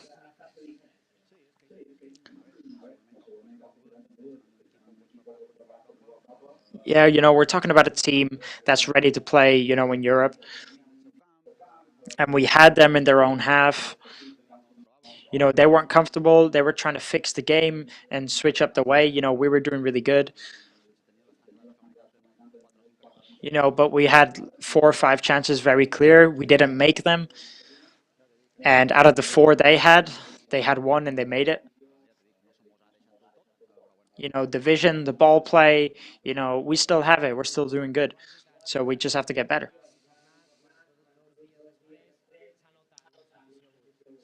You felt the fans today? Yeah. We felt the fans. It's true. We missed the fans. We definitely felt them today. And from today onwards, all we can do is say thank you. We just all have to be conscious about it. But we are sure that the fans will recognize how hard the team is working. And, we're going through a tough time here and now, these matches, so we just need them by our side. We just want to play here at home again, and we want to feel these fans here again. Thank you very much.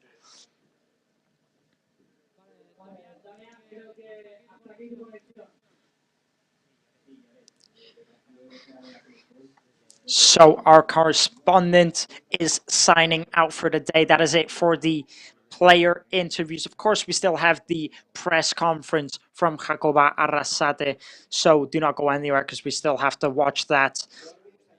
But our correspondent will be signing out for today. Thank you much, Damian. He's going to be taking off for the day, and we will see you next week out. So looking at all over again, looking at that match resume, 2 potential penalties, 1 red card, and 1 goal.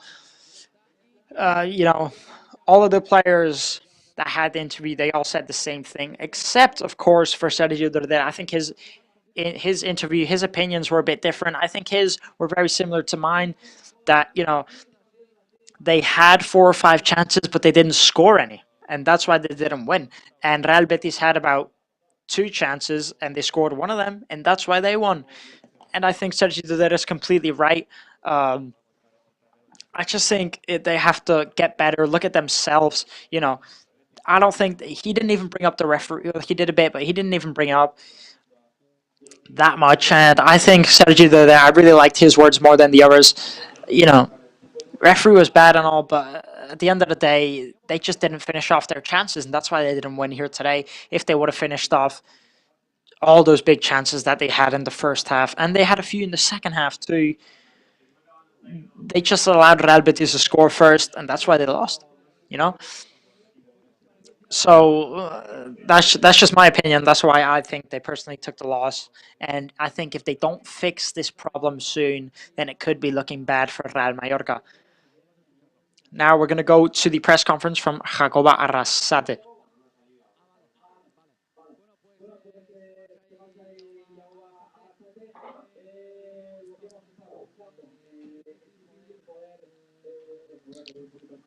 Oh, wait, sorry. We do not have Jacoba Arrasate yet. Don't go anywhere because we will have him very soon. But analyzing today's match, I think it's progress, right? They were definitely better than the last 3 matches out. They were definitely better, especially you could see in the first half. They were very good in the first half, but they still have to continue working hard and getting better, and especially those offensive players, not just offensive players, also the midfielders.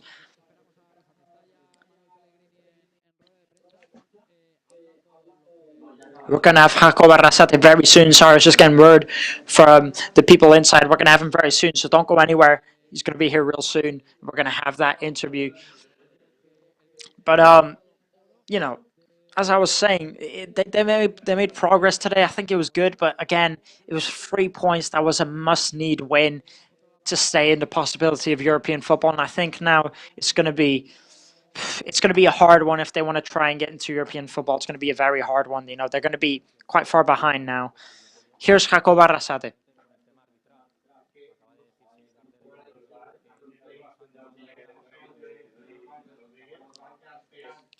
What do you think of the referee? Do you think they didn't let you in?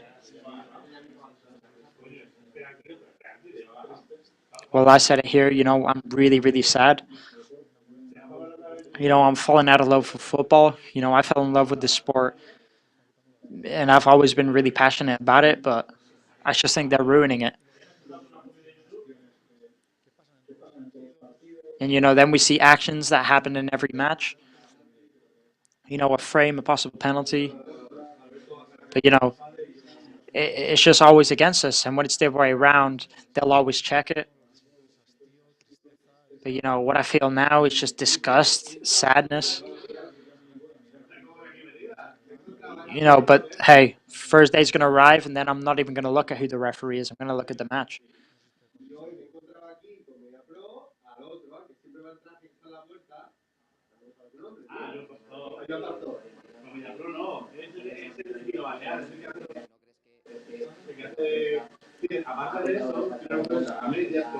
Do you think Mallorca is missing goal-scoring people?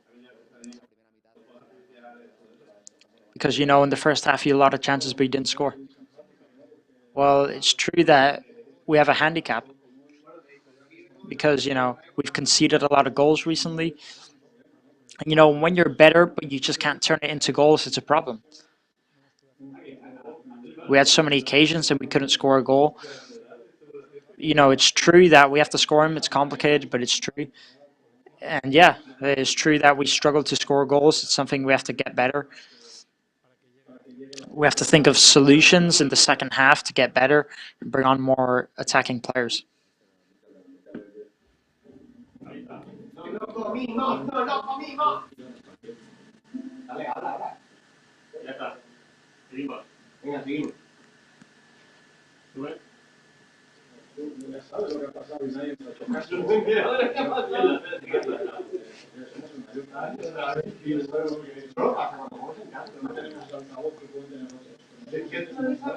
We know we are Mallorca. We don't have the voice that other big teams are, but you know, the match arrives and you see certain situations. The other day nobody complained, but when the player tells you it's a penalty, you should at least check it. He looked at the frame on Omar, and it was a red card. And we've had loads of similar situations, and they didn't check it.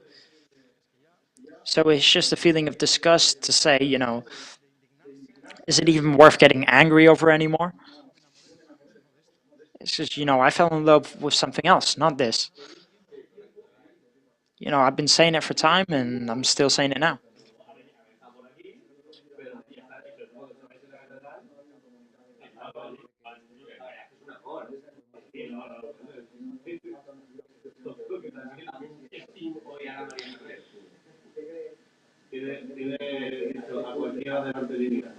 Do you think this club is missing a voice?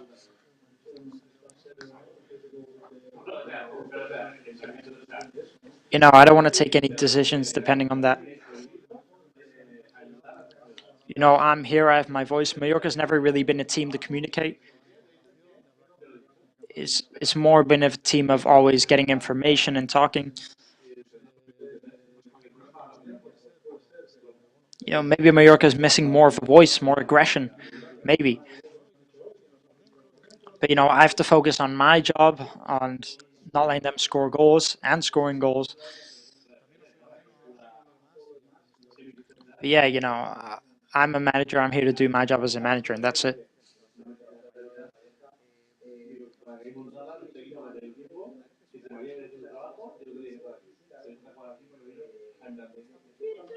Do you think in the second halves your team struggles a lot more physically? Well, it's true that, we had one man down when there's 20 minutes left. It's true that Betis were much more comfortable in the second half than they were in the first. We were missing something, but I don't think it was a physical term. We were down to 10, and we still had the ball in their own half. So, no, I don't think it's a physical problem.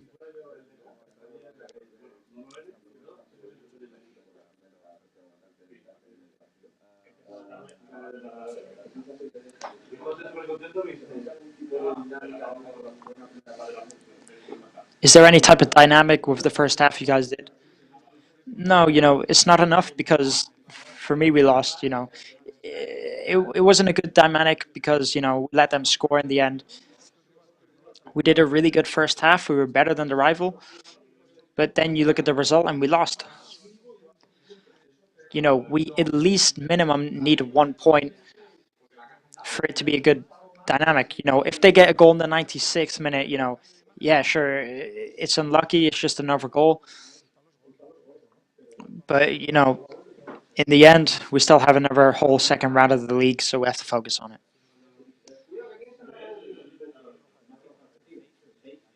Mallorca is the team that gets the most red cards in the whole league. Do you feel that the refs are against you? Yeah, as I said, I don't think a single one of our red cards was worth it.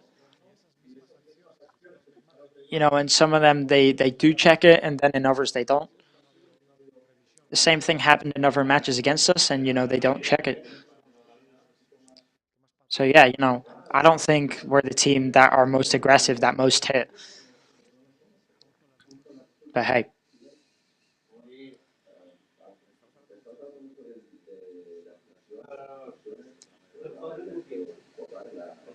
We're talking a lot about the red cards. I think most of them was because of VAR. But, in this play, VAR didn't come in.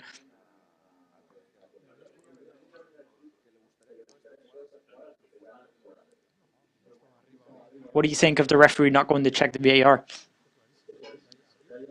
Yeah, I think it was super clear. The penalty was so clear. The referee goes like that, and that's it. Do you think the referee should have seen it? I think the referee had a good vision to see it. In other actions, the VAR assistant did warn him, but hey, it looks like we're complaining because of the referee because we lost and all that, but it's not what I'm talking about. I'm talking about the tendency of football and what's going on nowadays.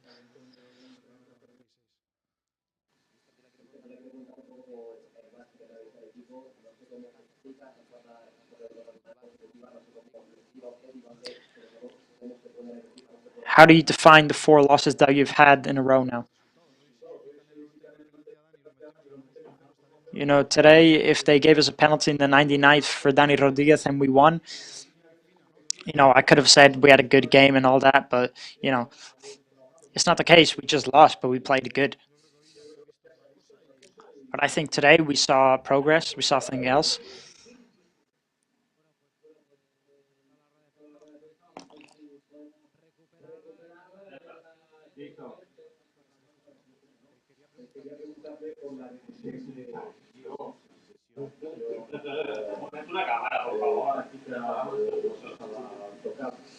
Do you think Muriki's decision was good? No, it was just a technical substitute, after the first half, he was coming near to score goals. So in the second half, I just thought he was more important to bring him on. But it was just a tactical decision to keep him on the bench.